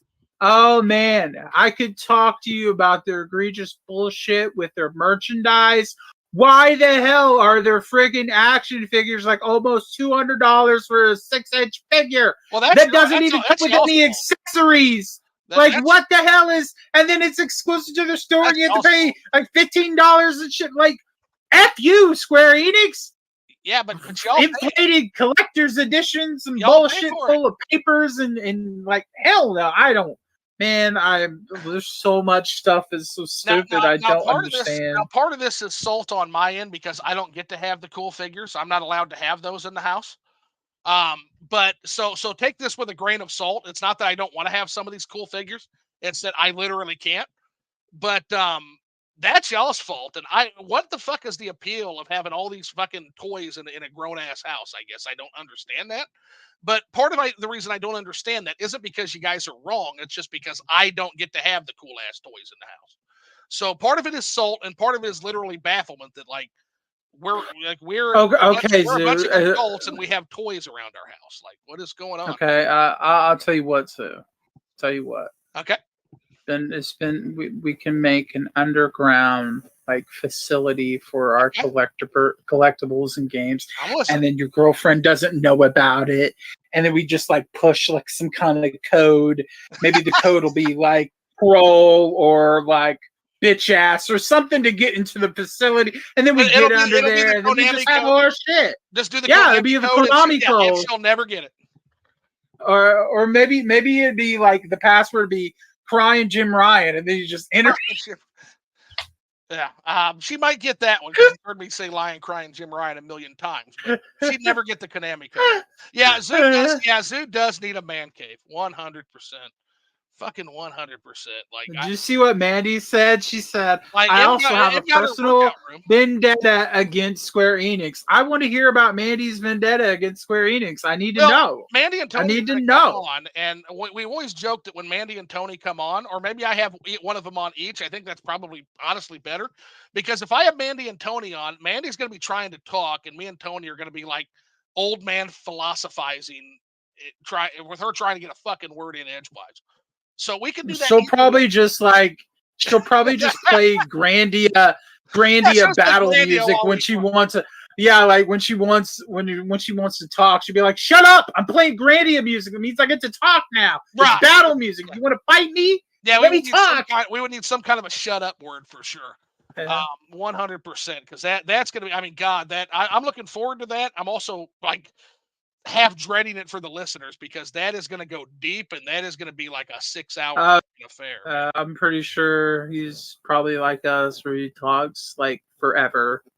Oh, I'm sure. If somebody doesn't cut me off, I'll just keep going. Like my mom gets so sick of me. She's like, "Stop mansplaining and like preaching to me." And it was like, "Mom, it's not like I preach. It's like I say the same thing like 15 times, but in different ways." I'm a rambler. I've been old man rambling since before I even knew it. So it's we're both in the fucking Stone Age of gaming, so I think we get a pass. I'm a ranting old man rambler. That's all I can say. Like, I get that too. Like, some people are like, "Well, Sue, you're like 38 years old. You're not fucking old." And it's like, you don't understand. In gamer years, I'm fucking ancient. I'm like an ancient wizard in gamer years. Like, in the grand scheme of things, like, yeah, I'm approaching middle age, but in gamer years, yeah, I'm always going to call myself an old man, because it's fucking true. I was there for the NES. I was there for the dawn of the 80s arcade scene. Fucking were you? Nope. Then shut up, PlayStation, baby. I'm old. Like, that's just how that goes. Well, that's a bunch of bullshit. Manny says they didn't let me buy a ticket to FF, whichever one that is. What, 15, 16? I remember that. I remember you talking about that. FanFest, because I have an Aussie service account, even though I live in America. And also, I've had bad experience with the game customer service. That's basically it. But I'm very salty about that. Well, they're a bunch of dumbasses. That's the kind of thing. That's the kind of thing Aussies have to deal with on a daily basis in this country, man. You know, the company is kind of shit when they're like, "Oh, we have these Square Enix rewards, right? You can earn these by buying from us." And it's like Nintendo now. You got to like pay the shipping. But man, I remember when that shipping was like $10.99, $15.99 for the free items. And I had them send me the free items that I wanted from the Square Enix store, right? So I get it, and it comes in a cardboard box. And they didn't even bubble pack it or anything. I got like Steelbook and some art books, and that shit was just rattling around in the box. And I was like, "Y'all damaged my stuff." Like, okay, we'll send you another batch of it. They send me another batch of it. Same thing. I was like, they didn't properly pack it at all. And I'm like, well, y'all's rewards suck. Shipping my chunk isn't cheap. Oh, that's you should be glad though that you don't have a bunch of action figures. Like, they're so expensive, and I have so many that I need to pay for, and I can't afford to pay for them right now. So I am. I'm pretty sure my figure guy's like pissed. But I'm thrilled. I'm thrilled I don't have a bunch of fucking toys for adults. I mean, there are some things I think you could get away with, like maybe having the mask from Majora's Mask, or some kind of like alien shield or something. I mean, the shield or the sword could be over, like, you know, in a man cave, and it would just look kind of like, oh, hey, he has like it'd be similar to having like a deer's head. A man cave would be a good solution, and eventually maybe I'll put a room on for that. I had a man cave. I had an extra room, and it got turned into the fucking workout and jiu-jitsu room.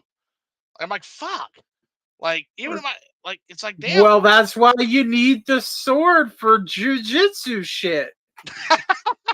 You need the master sword to do it. So The reason I say I'm thrilled is because sometimes I do have I do have folks from work over, and the last thing I want to have to do is hang my fucking head in shame every time they look at this fucking adult toy figure like with the booby figure, be like, oh, what's that sitting on your? Well, it's like, oh, that, yeah, it's because none of these guys know what the fuck a video game even is. Like, so it's like they're not going to That's understand. They're certainly not your going to man cave. understand. Yeah, I would just like, if your house is big enough, just don't take them into the man cave. So this room's There we off go. Yeah, limits. You're and then not allowed to come in and then there. I can dork out to my fucking heart's content. So I get your Yeah, like they don't need to go in there. They don't need to go in there. What's behind that door? Is this your house? Do you need to know? Do you need to know where Batman has his cave? Like, damn, boy, stay out of the house. Yeah, it's kind of weird, guy. Like, what do you want to go in there for, huh? I want to see if you got a massive stack of porn in there. Let's back off. I don't ask you about your hobbies outside of work. Don't ask me about mine. And just play it off that way. The classic Mungan Lude style. And they're like, oh, fuck, now all of a sudden I don't want to go in there. So that'd be one solution to it. So am I getting my hopes? Let me just direct question. Am I getting my hopes up too much for fucking Super Mario Wonder? Is this gonna live up to my expectations? I don't know. I'm currently pissed at Best Buy. Oh, what happened? Well, it's not really a huge thing aside from getting rid of all that damn physical media assholes. Right. But it's that I want to pre-order Final Fantasy VII Remake Part 2, whatever the hell it's called, Rebirth, and I want to get the Steelbook pre-order bonus, but they won't let me do store pickup. They will only let me do shipping. And I know those dumbasses will damage it in transit. I know too well. And I'm not going to pay for something to be damaged. I'm not going to pay over $100 for you to ruin it. So now it's like, because I was going to have my friend Lacey do store pickup for me. She usually gets stuff because I live like over an hour away from Best Buy. So I can't go get it myself. But she lives in the area so she can go get it for me. But they don't have the option for some reason. But when it's the standard copy, there's the option. So I'm like, what the hell is going on? You're an hour Why away can't I do store pickup? It's not even, I'm living in the country, man. I don't live anywhere near do you guys, here's a question. Like in Oklahoma, do they have like a drop box where you can drop notes in to request shit? Like, guys, I love the steaks, but is there any way we could get like a Best Buy or like, can we get a Shakey's or is there, can we get fucking something? Our town is too small for that. I would rather prefer a Best Buy. I would rather prefer a Best Buy over that damn Quick Trip we have over there, but whatever. Yeah. But, I mean, well, until they get rid of it. But it's like, now I'm like, well, I want the collector's edition because I got the one for the PS4. I wanted to go with it. But I want that pre-order steelbook. So what am I going to do? Buy a standard copy for $70 and then, or however much it costs, and then I'm going to have to go buy the collector's edition too because I want that. I'm not spending almost $200 on one damn video game. So I guess because it already comes with a steelbook, I may just end up having to get it off BGP and just say screw the pre-order bonus because I can't do store pickup, so I can't get it, and it just irritates me. I'm not gonna. I don't trust retail stores to ship stuff correctly. They will not put it in a box. My Shin Megami Tensei 5 Collector's Edition, I'm still pissed about that on Switch when I ordered 2 of those things on Amazon, one for me and one for a friend who paid me for his copy to have shipped to him, and they shipped mine in an inflated bag. They literally just put a bag, an Amazon bag, over the box, the collector's edition box, and sent it to me. For his, they didn't even put anything on the outside of it. They slapped a shipping label on the actual collector's edition package and in the cellophane wrap over it. They slapped the shipping label on that and sent it to him, so anybody could have saw what that was and just took it off his porch. And that happened probably like a year or so ago, or whenever that game came out. But I was like so pissed. I'm like, I hate retail stores, man. They don't ship anything with care at all. Well, it's the old meme. Like you see, like the different things. It's like you've got Amazon service, and you see Amazon like come and like literally like sweep your porch before putting the box down very gently. And then you've got It's like, like, heck, you would think you pay for Amazon Prime, that should be guaranteed ship in a box, but it's not. You have to pay for I know gift that's packaging. crazy. But then you got like FedEx. Like, I ordered because Mandy's watching. I just want to tell her I ordered. I don't know how much you're into Yeez, but I ordered the Yeez Lacrimosa of Donna hardback novelization, and I paid for the gift packaging for that because I was like, they are not gonna damage my precious Dana. That book better come in pristine condition, because if it doesn't, I'm gonna shove my fist up Amazon's ass. My precious. I know, like, man, I don't read a lot of books, but I'm excited to dive into that. I'm curious how it's gonna turn out based on the Dude, game. Yeez 8 is such a great fucking game. It I is. can't wait I'm to still play that again. I'm still a and little review it. miffed. I haven't picked up a physical PS5, and now it's kind of hard to get. So I'm gonna Oh, have to it's so just good. bring. So fucking good. I mean, I got the PS4 collector's edition, but I still want a PS5 copy because it has patches and DLC. I could not put that game down. I could not put it down. My initial playthrough of that on the Switch, and I'm gonna have to. And that was before I started my review project, so now I got to play it again. And that always kind of sucks when I do a review, because when I play a game I've already played, I kind of experience a little bit of that with Xenoblade, because there's no way to replicate that first time playing a game. There just isn't. And no. So I got to. Oh man, that game like just surprised me. And I'll be honest, that was my first Yeez game, right? Yeah. And I first like really diving into a Falcom game. And I played that game back in 2017, and it was literally like came out of nowhere. It was a sleeper hit for me. It was my game of the year. Next to Evil Within 2, 2017, those were the two like game of the years. Those are your big because boys. they both surprised me in different ways. Like Evil Within 2 was day and night from the first game. Like it had this big ass sandbox explorable environment for a third person horror game. And it was just like it had some great side quests and missions and things that you could do. Each environment you went to is different. It was such a better game, but we're probably never going to get a sequel to that now that they moved on from horror. The head of it left, and now they're owned by Microsoft. So that Oh yeah, sucks. so that's done. But that's fucking done. I almost forgot. I almost man, forgot real quick. Now I forgot again. Goddamn, I always do this. Forgot the Liquored Up and Liquored Up Live. So what am I drinking tonight? I am drinking a Midleton Irish whiskey. Not quite the Brian Nation vintage, which is the 2015, which is the best. I actually finished that off on another one of these Liquored Ups. This one's from 2019. It's good. It's still very good. Not much of a difference, but man, I miss Brian Nation being the master distiller of Midleton's. They make a fantastic Irish whiskey. Phil, you drinking anything on your end? When I was eating that cupcake, I had some chocolate milk in this Shrek cup. Sorry, no liquor, and then I finished off a bottle of water. Man. That's okay. You're in the Kool-Aid club. We always bring Kool-Aid for the people who can't drink. It's okay. Just think of like Island Twist mango berry Kool-Aid, the best fucking Kool-Aid to ever be made. That the motherfucker. Oh my goodness, I would probably drink that. Oh, it's delicious, man. That. Oh, I've been thinking about mango. I mean, I don't think I can really drink a strong alcoholic drink. I would have to have something fruity. I'd have to have a chick drink. I'm sorry. That's okay. Sorry if that sounds a little sexy or whatever you want. I can't. I can do the hard liquor. I have a taste thing. So if it tastes like shit, I'm not going to keep pouring it down my throat until I like it. Like, that's freaking insanity to me. Like, you're right. That's like pouring gasoline down your mouth and saying, keep drinking it. It'll get better.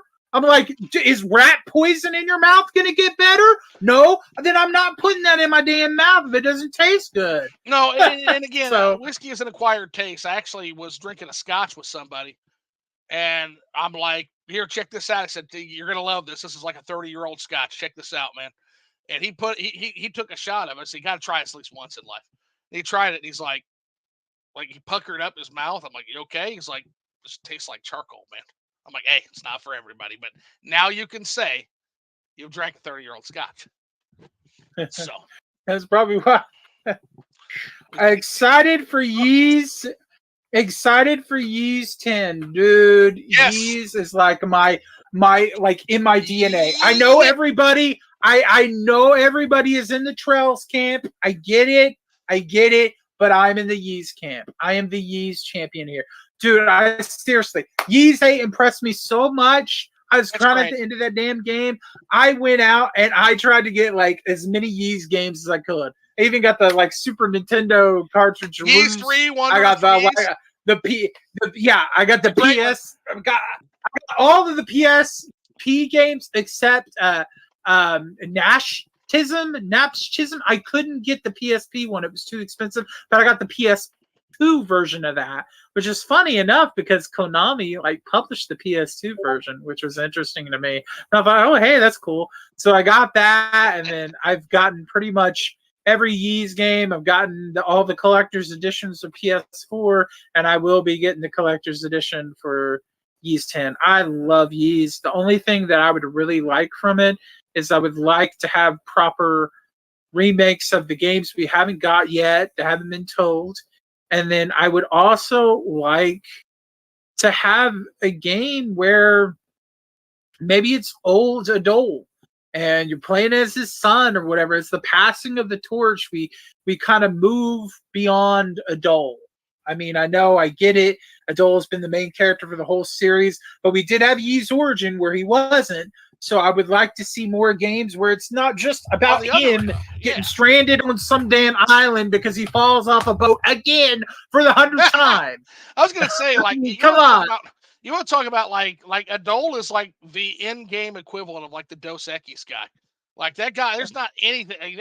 That's a guy you want to sit down and you want to drink all night with and just listen to him talk, man. That's like the real Dos Equis, man.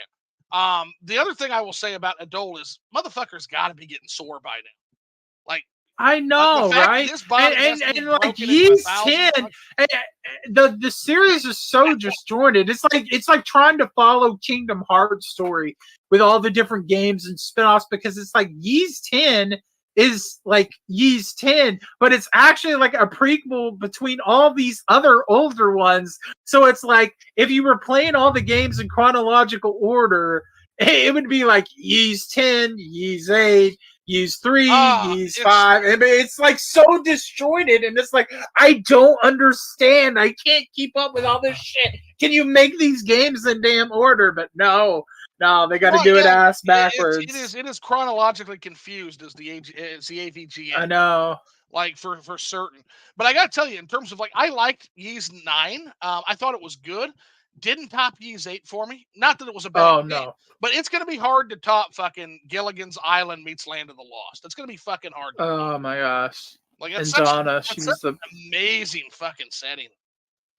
I honestly, and this is just me showing my weeb side. If I could like literally pull, like, okay, you can make one waifu materialize for real, and she will be your wife. I would be Donna all damn day. That girl, I swear. Donna's legit. Donna is like legit. Oh my gosh, I love her. Absolutely fucking fearless.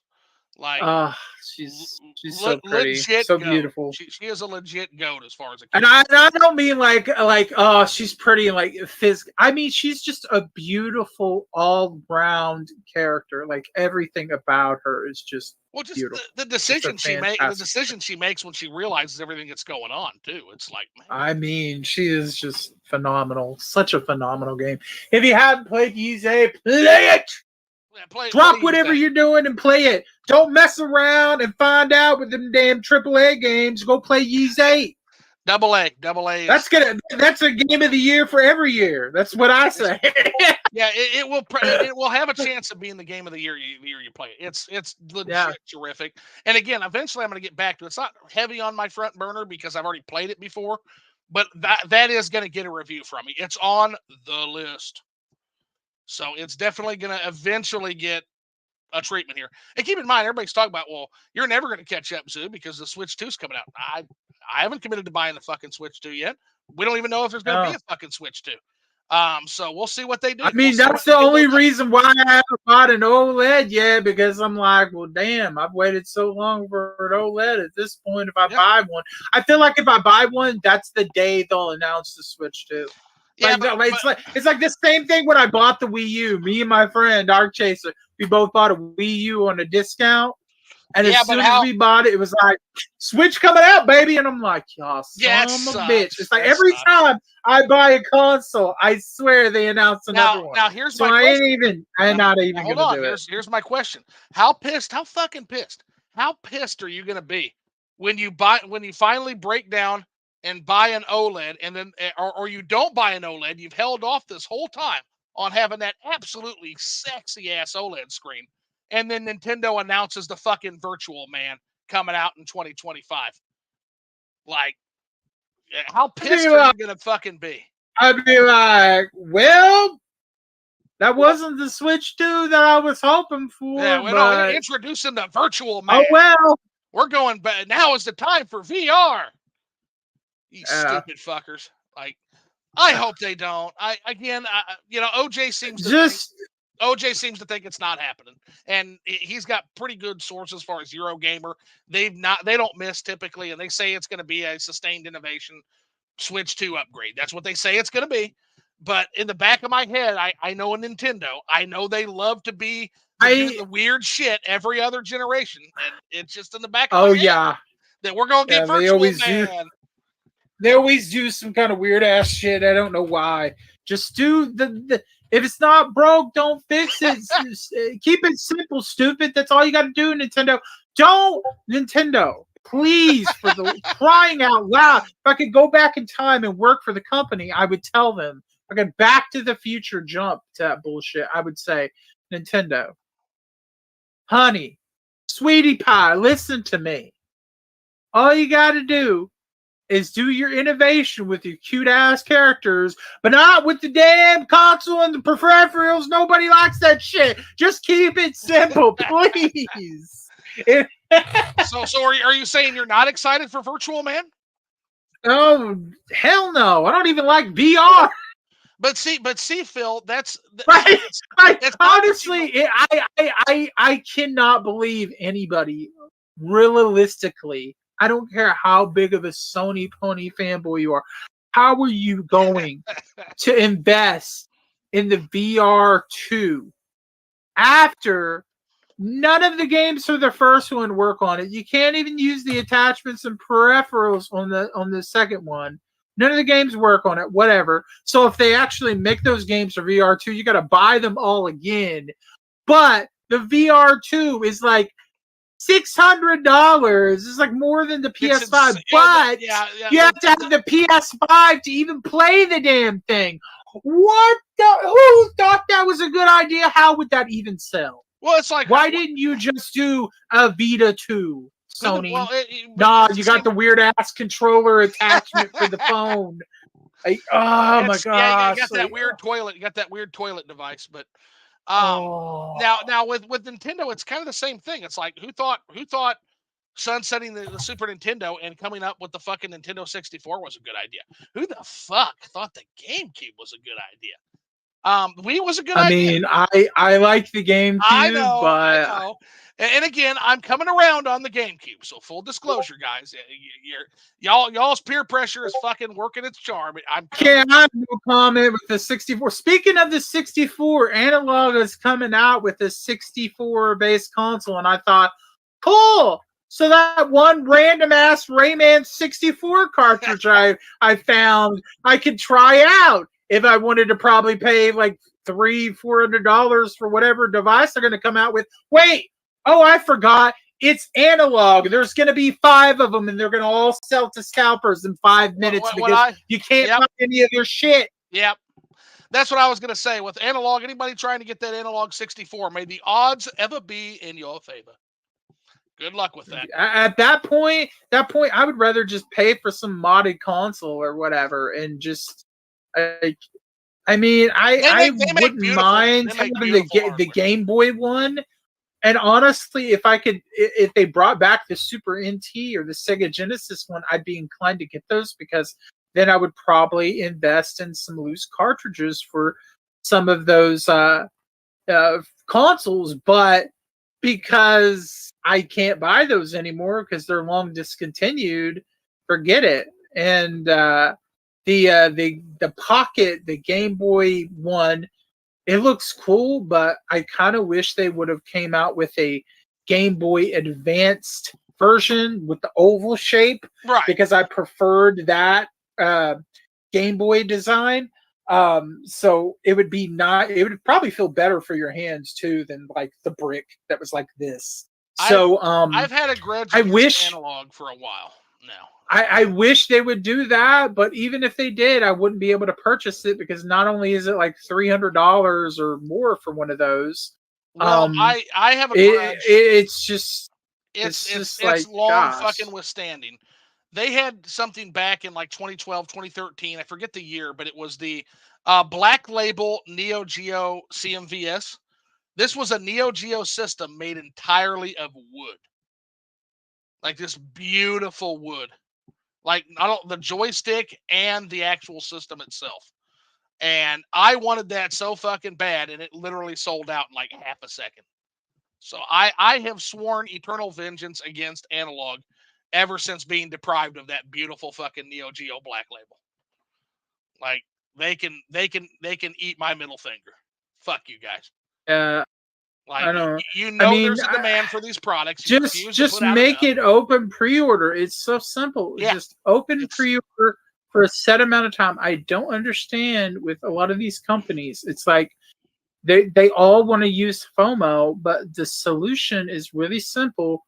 Open pre-order, make as many as pre-orders get, make some extra for damages, returns, or whatever, or like giveaways or whatnot, and then that's it.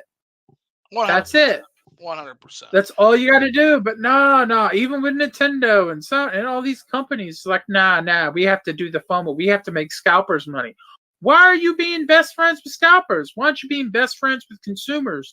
Because we're the people that make you all the money. Yes, 100. Absolutely. Absolutely. Like, look out for us. Only the customer has a right to be selfish because we're the ones with the money. So look out for us, and we'll look out for you. Exactly. It's simple. But they always got to do some dickery do. All right, so we've crossed the midnight club threshold, and unfortunately I do have to work. I can talk to you all fucking day, brother. Like, you know me. But let's go ahead and I'll see if you have any questions for me specifically, like we usually do, and then I'm gonna read the super chats. Now people are gonna say, Zoo, you're not monetized. You don't have fucking super chats. And I say to you, fuck you. It's my show. I'll do what I want, and every one of my chatters is a super chatter. They're all fantastic, and they don't have to give me a fucking dime for me to read their comment. So. Anyway, go ahead. Do you have any questions for me before we get into super chats? Let me think here. So, what do you want? What do you ultimately want from Nintendo? Be it game, console, just general like service. Like what do you ultimately want from Nintendo? So at this point, I have to say Nintendo has accomplished all of my objectives on the Nintendo Switch. I said it earlier, to answer what that big post that went pretty mega for me was I got my traditional 2D Metroid. I got my classical open world Zelda. I even seem like we'll find out on Friday. It seems like I even got an actual 2D Mario where they give a fucking try. So if that game turns out to be fantastic, Nintendo has met all of my objectives. I've said it from the beginning, and again, Rush can vouch, ever since the beginning of me being a strange internet ghost, I have said that all I ever want out of Nintendo is Mario, Zelda, and Metroid to be good again. And they are.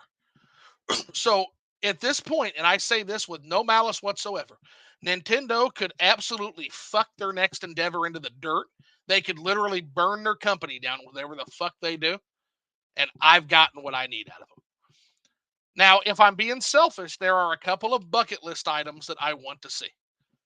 Celeste makes me yearn for a Nintendo, and ironically enough, being a 3D platformer hater, this is going to be amazing.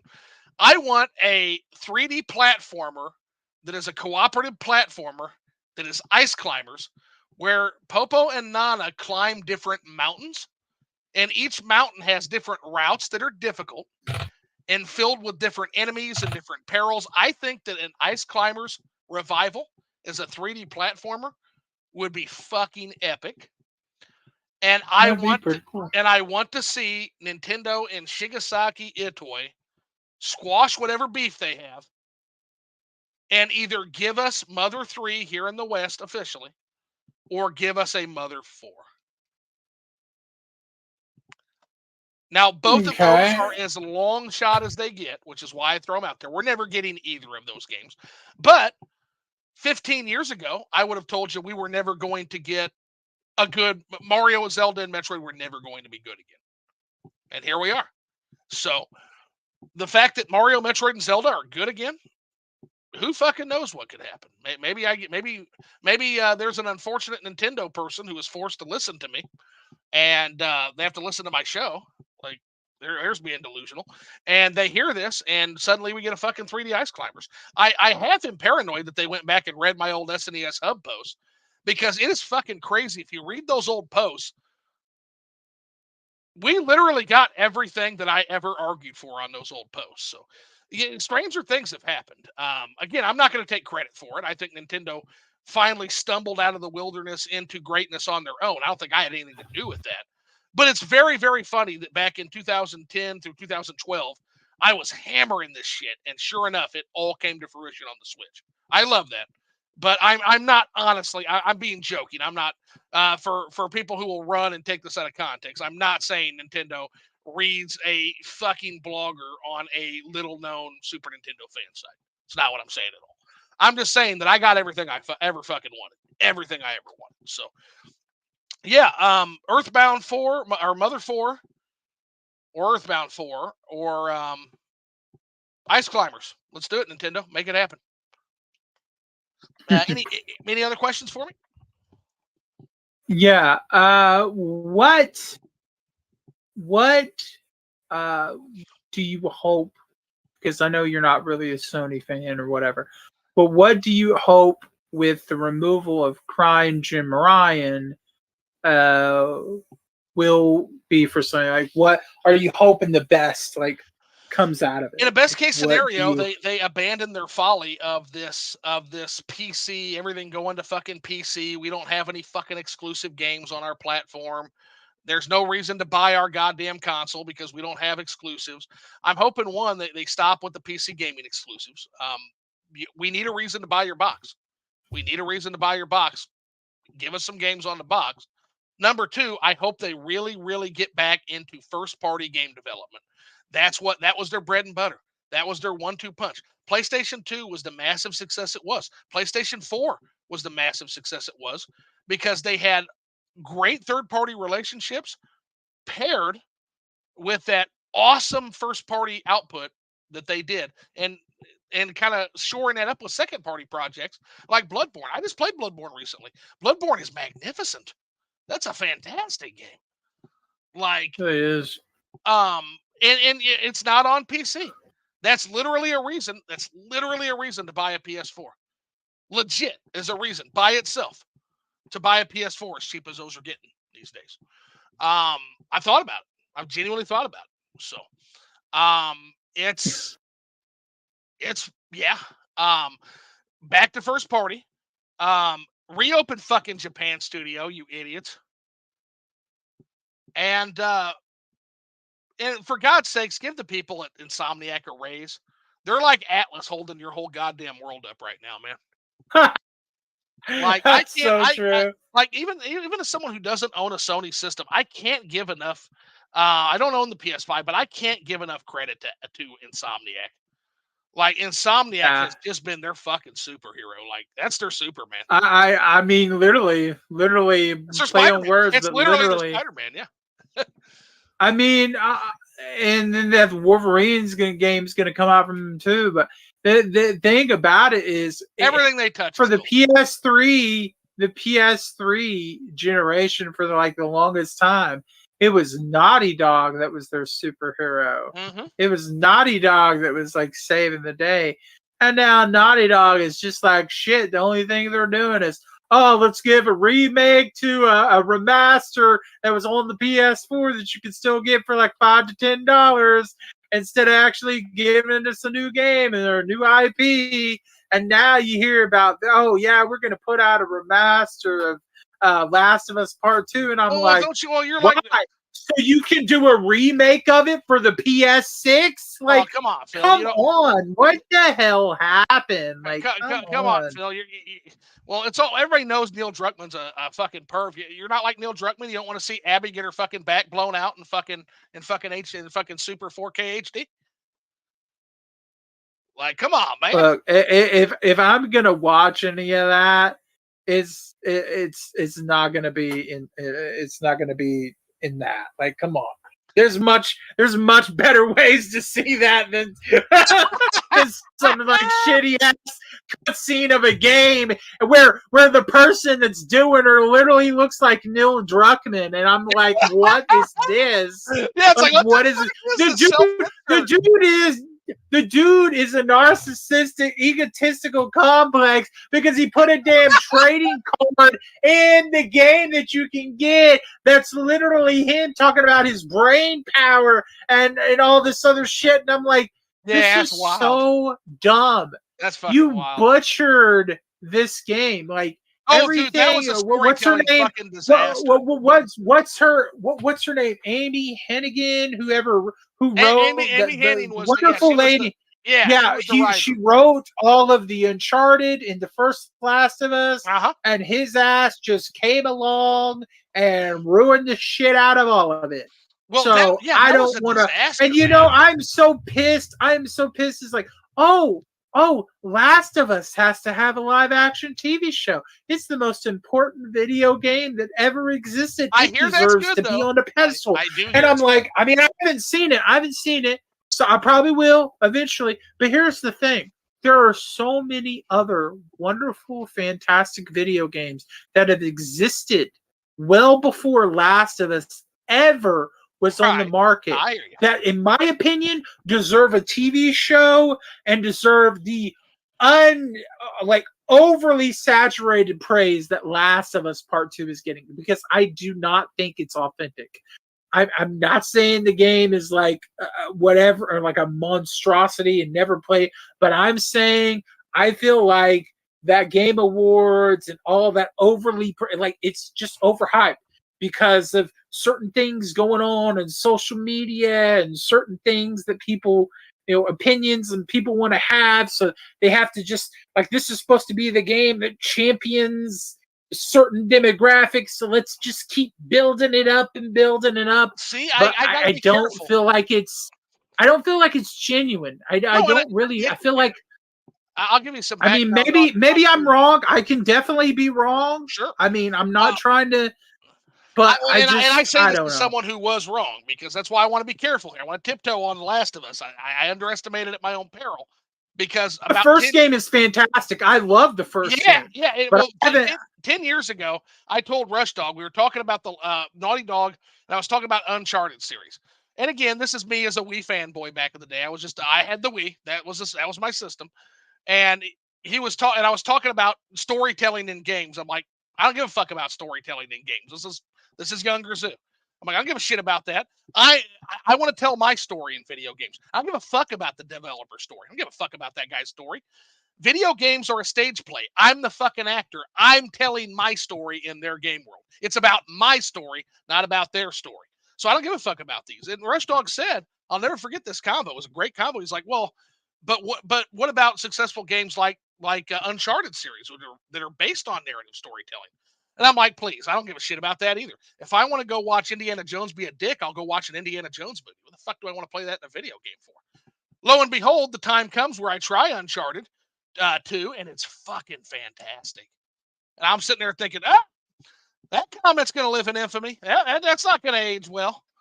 Because that game went on to sell like 15, 20 million copies. And same with The Last of Us. So I'm very tentative on my critiques of Naughty Dog. But now that I have accepted video game story as a medium for storytelling, I'm much more open to that now. I will say, it's just Naughty Dog just feels like they're having like this existential crisis, like they're losing their identity. And I really wish they would get back to those earlier times, with Crash Bandicoot, when they used to do some fun, creative stuff. If you see it, like ever since they got away from Jack, they got away from Crash, they did. They got away from those kind of characters. They sold the IP. Well, they still own Jack. They just don't do any damn thing with it. But it's like they got into the realistic, like gritty stuff, and I mean, Uncharted still had kind of the humor or whatever that you'd see in Jack. And then Last of Us is just boom. But then Last of Us, it was like it's just grimdark, boom, gloom and deep and gloom and doom, and all they seem to do that they're not doing anything. It's just like a remake of a game that doesn't need it, and then a remaster of a game that didn't come out that long ago, and it's just like, where's the new IP? Well, hold on, let me give you a pitch for how to fix Last of Us Part 2 real quick, because I can tell you the problem with that game. Now, everybody loves to pile on Abby. I don't think the problem is with Abby in particular. I think the problem is the way they introduced Abby and the way they rushed that whole goddamn narrative. I actually think The Last of Us Part 2 should have been The Last of Us Part 3. I think if you're going to set a character like Abby up to do something like what she did, we need a full fucking game as Abby to understand this character and get to know and love this character. And we didn't get to do that. Instead, our first real meeting of Abby is her playing golf. That's our first real introduction to her. And everybody fucking hates this character. Every Let's Player I've ever watched is from the Super Best Friends to like fucking PewDiePie just hate this character. They want to throw her off a fucking cliff. They cheer when the zombie rips her throat out. Like, this is not how you treat a character that is a major narrative force in your game. I know, right? And the fact that Naughty Dog doubled down on it, and they're like, "Oh, but this was our intention." Oh, bitch, come on, please. No, that was not your intention. You rewrote this whole game. That's why it got delayed. You butchered the story. It was supposed to be completely different. We can tell it was supposed to be completely different. They even misled us with the cutscenes. You thought the whole game you were gonna have Joel with you the whole way through, and that wasn't the case. It was a lot different. But it is what it is. I still haven't sat down and actually properly played it. I will eventually, but it's just like I don't want to taint how much of the first game that I loved. And I don't know. I'm not quite ready for that yet. And I don't know how I'm going to really feel when I'm sitting there playing it. I feel like I'm just going to be irritated and pissed off and disappointed because it's like when you watch a movie and it's so damn good, it's literally perfect, and then they want to make a sequel to it and ruin everything, or they do it in a video game. Like the best example I can give of the whole Last of Us situation is Final Fantasy X and Final Fantasy X-2. Okay. 10 is perfection to me. Okay. I love this game. I think it's such a fantastic game with a beautiful, bittersweet story, ending perfect. It's fine the way it is. And then the sequel comes along. Also on the list, by the way. Charlie's Angels, happy-go-lucky bullshit. Here's like party members, like only 3 characters. No more like summons off. Like the dress sphere is like horrible, but just like, and there's just some weird stuff. And then Then, if you really want to see the best ending, you got to do all these shitty side quests. One of them is even like solving a Scooby-Doo mystery. And there's like some characters that sound like Shaggy or whatever. And I remember that side quest because it was so stupid. But you have to do all this stuff so you get the real ending. And there's weird cutscenes where Yuna's like turning into Sailor Moon and like dancing and bullshit. And I'm like, what is going on? This is not the same damn game. And then you're literally going into old locations you've already been at from the previous game because they literally used assets from the previous game. I'm not surprised they did. I'm pretty sure. But it just felt like such a half-assed attempt at a sequel. And then the ending, if you get 100%, it just totally undid everything you went through in the first game. The hard-fought journey. And I'm like, you mother effers ruined this game. How dare you? So I don't even consider that it exists. Maybe I'll go back and give it another try. But I remember when I was so excited for it, and I bought it for the PS2, and I bought the big ass guidebook, and I set my ass down to play that when I was younger, and I was utterly disappointed. The only thing I'll say that was good about that game was Pain. She was a new character that's just randomly introduced. You never even meet her in the original game. It's like she doesn't even exist, and here she is. But she's a pretty cool character. She almost feels like female Squall, I guess is the best example I can give, is a female Squall. She's pretty cool, but aside from that... Yeah, now Squall, remind me because I haven't played that one either. That's the one. He's the main character of Final Fantasy. Yeah, that's he's the main character of Final Fantasy VIII. Yeah, yeah, the emo bitch guy. Yeah. So okay, yeah. So hopefully, yeah, I hear fun stuff about 8 too, but it's on the list as well. All these games are on the list because they're all on Switch, but I hear 8's good, but everybody will tell you that it's shit because of the Guardian Force magic draw system. They say that it's a horrible game. I mean, it's weird decision, but back then people have to understand they just did like cool ass shit with games. They tried things. Yeah, they took a chance, and whatever stuck, they did. They didn't just recycle the same garbage over and over again. Final Fantasy back then, they were very experimental. Like you had the core ones that were kind of similar, but then like 6, 7, 8, 9, they were all different. They all had different mechanics and gameplay and graphics, and it was so cool. Even Final Fantasy IV, now it's just you go underground. There's a whole world underground, and then you go to the motherfucking moon. Like, that's wild.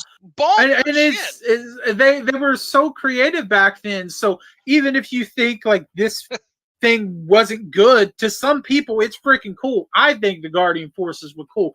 I like the fact that I got more power from having them. And it sucked, when I cast magic, my stats went down. It was a little shitty. But you know what? If they ever remake they can revamp that. Can you imagine a remake of Final Fantasy VIII and the badass summons? 8 has some killer ass summons. Doom Train, a freaking metal album like Black Sabbath Train coming down and wrecking people's shit up. Oh shit, the Doom Train. Hold on. Well, wait a second. The Doom Train from 6, that's in the game. The Doom Train from 6, from Final Fantasy 6, that's in the game. In Final Fantasy, I didn't even know it was in 6, but it's in Final Fantasy 8. There's a boss. There's like this ghost train that you can suplex, like Sabin can suplex. Yeah, you can summon Doom Train. Holy shit, that's awesome! You can even get spells where you turn weakened enemies into cards and then use it for like a triple triad minigame. I hear this card game is amazing. It is. You can literally. I had a friend who literally spent hundreds of hours just playing the card game. Yeah, I hear it's fun. In the game. He did nothing else. He was like, oh, screw the story. I'm just going to play 100 hours of Triple Triad. There's so many cool things about that game. The summons are badass. Like, Brothers is a hilarious summon. I love them. They're like 2 bulls, and they play like rock, paper, scissors. Oh, it's like to see who gets to... and see who gets to flip each other, and like the tiny one gets to throw the other one on like a giant rock, and then it comes tumbling down and it hits the enemies and it destroys them and stuff. There's so many cool things. There's so like getting the Toneberry King as a summon, and I think you had to fight like cool as hell. Was it 10 or 30 Toneberries in a row in order to get him as a summon, and he is like my favorite summon. I love Toneberries are my favorite Final Fantasy. Toneberries are awesome, but they're scary as fuck. Oh my gosh, yes, they're terrifying. That's why I love scary. them. Don't get away from me. I could talk about so much. There's so many cool things about it. So if they remake it, it's gonna be cool. It's gonna be badass. Any final other questions for me? No, I think that's it. All righty. Well, we'll go ahead and we will get to an oh my god. Rush Dog says, let's call them Super Chats. Super Chats. And Miss Mandia says Super Chats is genius. We're gonna do that. Yeah, they're better than Super Chats. They're Super Chats because you don't have to fucking pay for them. So I'm out of bottled water, so I'm sitting here drinking this water. This is water for my CPAP machine, but I'm like, damn it, I'm thirsty. Hey, gotta do what you gotta do. Water is life, 100%. So we've already been through that comment. SNES Hub Days. Yeah, the SNES Hub Days are very fun. There's a lot of fun lore in that.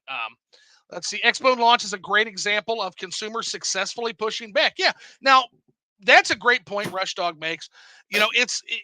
I make it out oftentimes that gamers are like the most Stockholm Syndrome motherfuckers on the planet, but we do have our moments of clarity and our moments of brilliance, and the pushback against the Xbone and making Microsoft pay for that, absolutely one of those moments. 100%, Rush. 100%. Yeah, I just wish people wouldn't have let them trick them with Game Pass and they turned over a new leaf. They didn't, people. They just altered their strategy, but it's the same outcome. Game Pass will do what the original idea of the Xbox One did and will kill physical game media and push other companies to adopt the same mentality, which is what we're seeing now. That's what my big long rant earlier was trying to explain. That's what Microsoft is doing. Got to push against it. Got to push against it. Mandy says, hey, welcome aboard, Mandy. Glad to see you're here. And then Rushdek says, perhaps delaying the inevitable. I think that's it in regards to my comments, in regards to the Nintendo also going in that direction. And he says, latest rumors is that there will be a digital-only model for the Switch 2. Well, isn't that fucking peachy? Hopefully wrong. But Rush saying good evening to Mandy. Donkey Kong Jungle Beat is a masterpiece, Rush Dog says. Yes, so I hear. Yeah. Rant time in response to your rant. And Mandy giving you a standing ovation clapping for that. And Rush Dog says, cook, Phil. So they liked your rant. As of 2021, Microsoft admitted Xbox has never been profitable. So Rush Dog coming in with the fact check. Best bang for your buck in retro gaming is the mini consoles, which I agree with that, especially given the price of fucking games nowadays. Holy shit. 2017 was not sustainable for Nintendo as far as they went all out that year because that the amount of hardware or software they put out in 2017 and then also 2023 has been just insane. Consoles have always had ebbs and flows in releases. Mad Kaiser here. What's up, Kaiser? Glad to see you make it in. Welcome. Thanks for coming to the stream. Rush Dog saying hi, Mad Kaiser, Hectendo, and we who. The Wii U. Nobody knew what the Wii U was at the time. Marketing was definitely a problem, but for sure. And welcome. Thanks for coming into the stream, Hectendo. Glad to see you here, buddy. Rush also saying hey to Hectendo. I like the lights. Your light up show has been very, very popular. Yep. He says Ola Rush back. Rush Dog says I can confirm Zoo called the Wii U failure pretty much day one. Yeah. I'm right. I'm laughing now at people. That said the Switch was going to be a failure. That was Switch was telegraph success. You were wrong, bitch. You were wrong. Yeah, Nintendo Switch 1000%. The moment it was announced, I'm like, that thing looks good as far as hardware goes. Fantastic idea. And then I saw Breath of the Wild's trailer drop, and I'm like, because I didn't even give a shit at the time. I'm like, Zoo was literally watching the trailer, and he was like, all over the screen. Oh yeah. Oh, give me those Gorons. He was like, I don't need a girlfriend. I just had like 5 babies right now. Oh man, popping them right out. Yeah, seriously, that was like a revelation. That fucking trailer, that long ass trailer they showed at E3 that year, and I'm just like, holy shit, that's the Zelda I've wanted forever, 100%. Rush Dog says, with Super Mario Wonder looking like a modern classic and relaxing and on releasing on current hardware, one has to wonder what Nintendo has planned for the Switch 2's killer app. Yeah, I'll never understand. Like from a business perspective, like thanks for me not having to buy your new system, because that would have done it. That absolutely would have done it had they launched Wonder on the Switch 2. But thank you, Nintendo. But why?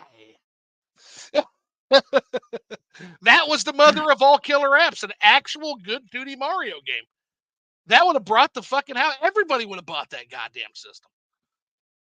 Matt Kaiser says, how's everybody doing? Been a good night. I kind of overslept. I'm shocked that we were able to get going a little late, but better late than never. And he says, yeah, relaxing equals releasing. Yeah, I got that. Yeah, I absolutely got that. He said, doing well, Kaiser, yourself. Kaiser says, yeah, just uploaded a collab video now. It was me and a few cool JRPG content creators talking about JRPGs we think look beautiful. So everybody go check that out. And if you haven't subbed to Mad Kaiser, go do that ASAP. Guy does make some. Damn it, Kaiser! Where was my invite? To talk about RPGs? But we're gonna. Damn you! Yeah. Shout outs to Mad Kaiser, and I will be checking that out as soon as I get off of here. That'll be kind of my thing I do while I get some disbursements made at work, because I'm gonna get off here, and my next step is I'm gonna go ahead and get a head start on tomorrow's disbursements. That's my next thing. So that'll put that video on. I'll listen to that while I'm doing that for sure. Thanks for sharing that with everybody, man. Hectendo says, I didn't know what the Wii U was, to be honest. Not sure if I was busy in school, but throughout my high school experience, I've been playing my Wii and didn't know the Wii U was a thing. Laugh my ass off. Yeah, they did a terrible job of marketing that system. They really did. It also had literally no killer apps until the very end, like Phil said. No killer apps at all. Funny enough, I did make a Sony burn in my new video, Lamau. Yeah, anytime you make a Sony burn, like I'm there for it. They deserve every bit of it. I'll send it over. Yeah, lol, Lamau even. Anytime I see that. How crazy was it that Phil Spencer was musing about buying Nintendo? Very wild stuff, Rush Dog says. Yeah. I'll tell you, I have some thoughts on that. I think that was hypothetical. I think he knows that that's a long shot. And I'll tell you why it's a long shot is Japanese business law actually has protections in place that eliminate being taken over or purchased out by what is considered alien companies. Alien company, of course, is a company, you know this, Rush, but just to explain to folks who don't speak the fucking businesses we speak. Alien company is a company that operates not in your country. So you've got a domestic company, like say in America, a domestic company is a company that's in your state. So if you operate in Oklahoma and you're headquartered in Oklahoma, you're a domestic company in America. If you operate in Oklahoma and you operate throughout the United States, in any state but Oklahoma, you are a foreign company. And if you're a company that operates from Oklahoma and operates in Japan, you are an alien company. Japan has heavy restrictions on the amount of acquisitions you can make as an alien company to a Japanese. And I'm so thankful for that because, like I said, I don't want to live in a world where Microsoft owns Nintendo. I don't need a rated M Mario game. Okay, I don't. Yeah, never. I don't never need Mario saying another Effa. Yahoo! It's never gonna happen. Even if Nintendo wanted it and they don't, Nintendo is very cash flow positive. They don't have any interest in that. Even if they did have an interest, the hurdles to get through Japanese law going to be very hard. There's very strong protections of even a hostile takeover of Nintendo. That's one of the things we talked about back on the hub. It's like, well, you know, if somebody like me was CEO of Nintendo and as a Westerner, like I had to caution everybody, number one, that's not my forte. I'm not a business guy in that industry. Not that outsiders don't come in and fuck things up all the time, but you don't want that anyway. You want somebody passionate about gaming. But number two, even if I had the know-how to run a company like Nintendo, I would be considered a foreign investor, and there's going to be a lot of hurdles to be doing anything there. Even if I had the money, I don't, and even if I had the know-how, I don't. So anybody that's from the United States of America is going to have a very similar problem in terms of acquiring Nintendo legally and culturally. Going to be big hurdles in your way.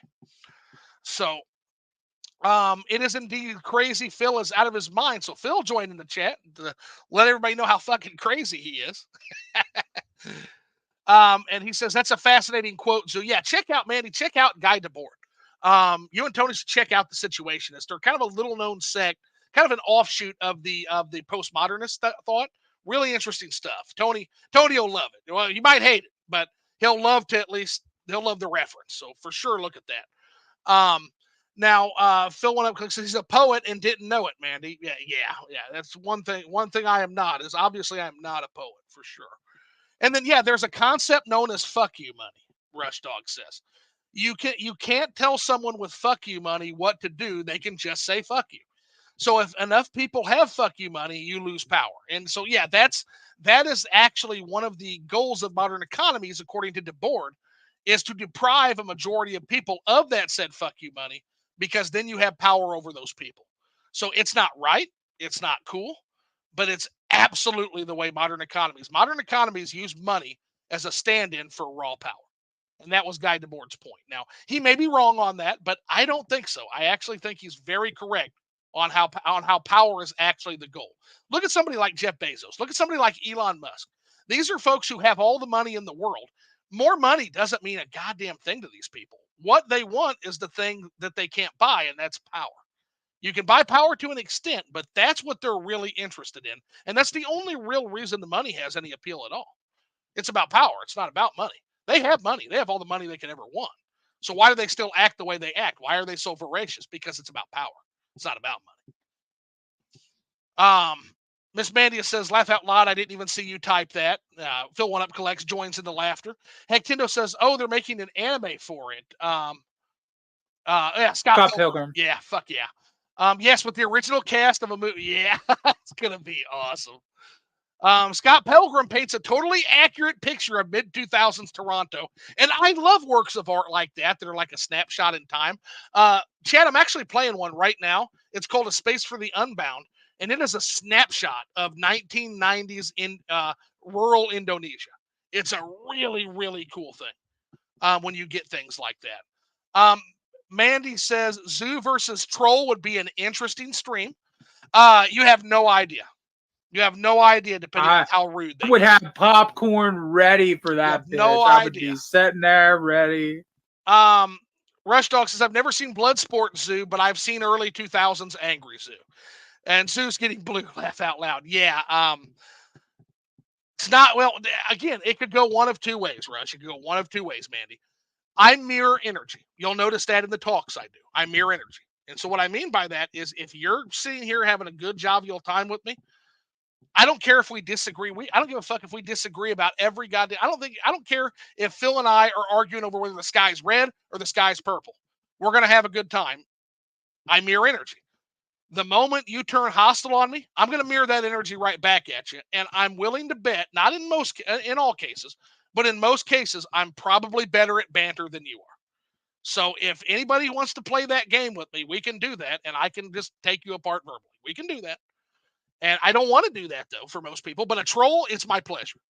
And if you want to be some fucking weirdo on Twitter and you want to troll people and you want to take people out of context and you want to come in and just be weird and derail the whole fucking conversation, come on the show. Come on the show and we can literally yell and shout at each other and we can make a blood sport out of it. I'll make content out of you. You're fucking content. I'll keep you as a pet. You can come on anytime you want. Come on the show. So now, Hectindo has the popcorn out. Yeah, I think it would be a good show for you guys. Maybe not good for my blood pressure, but it would be very fun. I might get in trouble. I'll have to kind of scale it back. I don't want to get in too much trouble.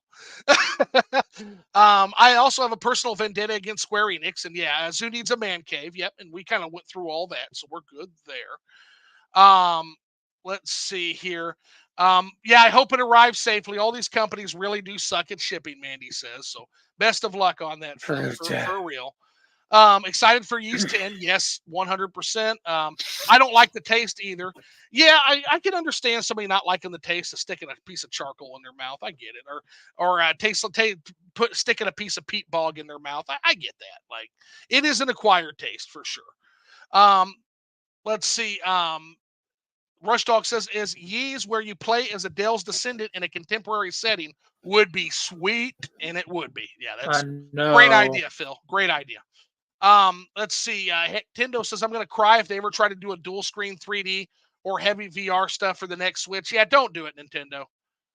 Please don't do that. Don't do it. We don't want a modernized version of the Virtual Boy, okay? Just don't. Yeah, we don't. We don't want Virtual Man. Nobody wants that.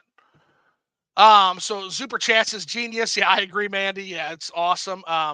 Hook and Horns, and who's taking shots? I did all night long, Hooks. Thanks for coming into the stream. I appreciate it, man. I hope you stick around. We have some good conversations here. 100%. I've been taking shots. I've been drinking some Midletons, which is an Irish whiskey. It is the lesser 2019 year, but my favorite is the 2015. It's the last year Brian Nation was the master distiller, but he's retired. It is what it is. Those bottles are stupid expensive now, and I'm cheaper than that. So Midleton's newer vintages it is, and that's fine. You're very wholesome, Zoo. I can be. I can also be a total shit, Mandy. But I try not to be. I do try not to be. I try to keep that as much on the line as we can. So that's it for Super Chat. So with that, we're going to wrap up the stream, and I have one more question for Phil. Phil, buddy, Phil1UpCollects, my buddy, my pal. Did you have fun tonight? Oh my goodness, it was horrible. Why did I even come on the show? Oh no! No, of course, man. I always have fun with you. Well, that's going to wrap it up. So we'll go ahead. At this point, thank you for your Super Chats. Remember, always free. Channel is always free, always will be. I will never charge you to read comments. We'll never ask you to do any of the weird YouTube shit. Click their weird shit, whatever that is. I don't even know what the fucking terminology is. Make sure you like and hit the fucking star and make sure you get fucked. People have lives. Yeah, send click the Triforce and the Mario Power Star. Then make sure you do a spinneroonie. And people have lives. People have fucking lives. If people want to come to the stream, they'll come to the fucking stream. If people want to watch the video, they'll watch the video. People have a lot of time is limited. And I totally understand if people don't want to spend it with my fucking long-winded, no fucking video ass. Like, I get that. I'm thankful for everybody that does. That's why my good-looking self is here. That's why we bring. That's what Phil's for. That's what Phil's for. He kind of absolutely, 100% centerfold, baby. So that said, hit the star. LOL. Was that not the right term? Is it something else? But all right, hit the star. I guess that'll be another Sueism. But anyway, that'll wrap us up. So take care, guys. I'm going to go ahead and kick the chat out. So I love you guys, but get the fuck out of here, and I'll see you again soon. Love you. Take care. It's a bell.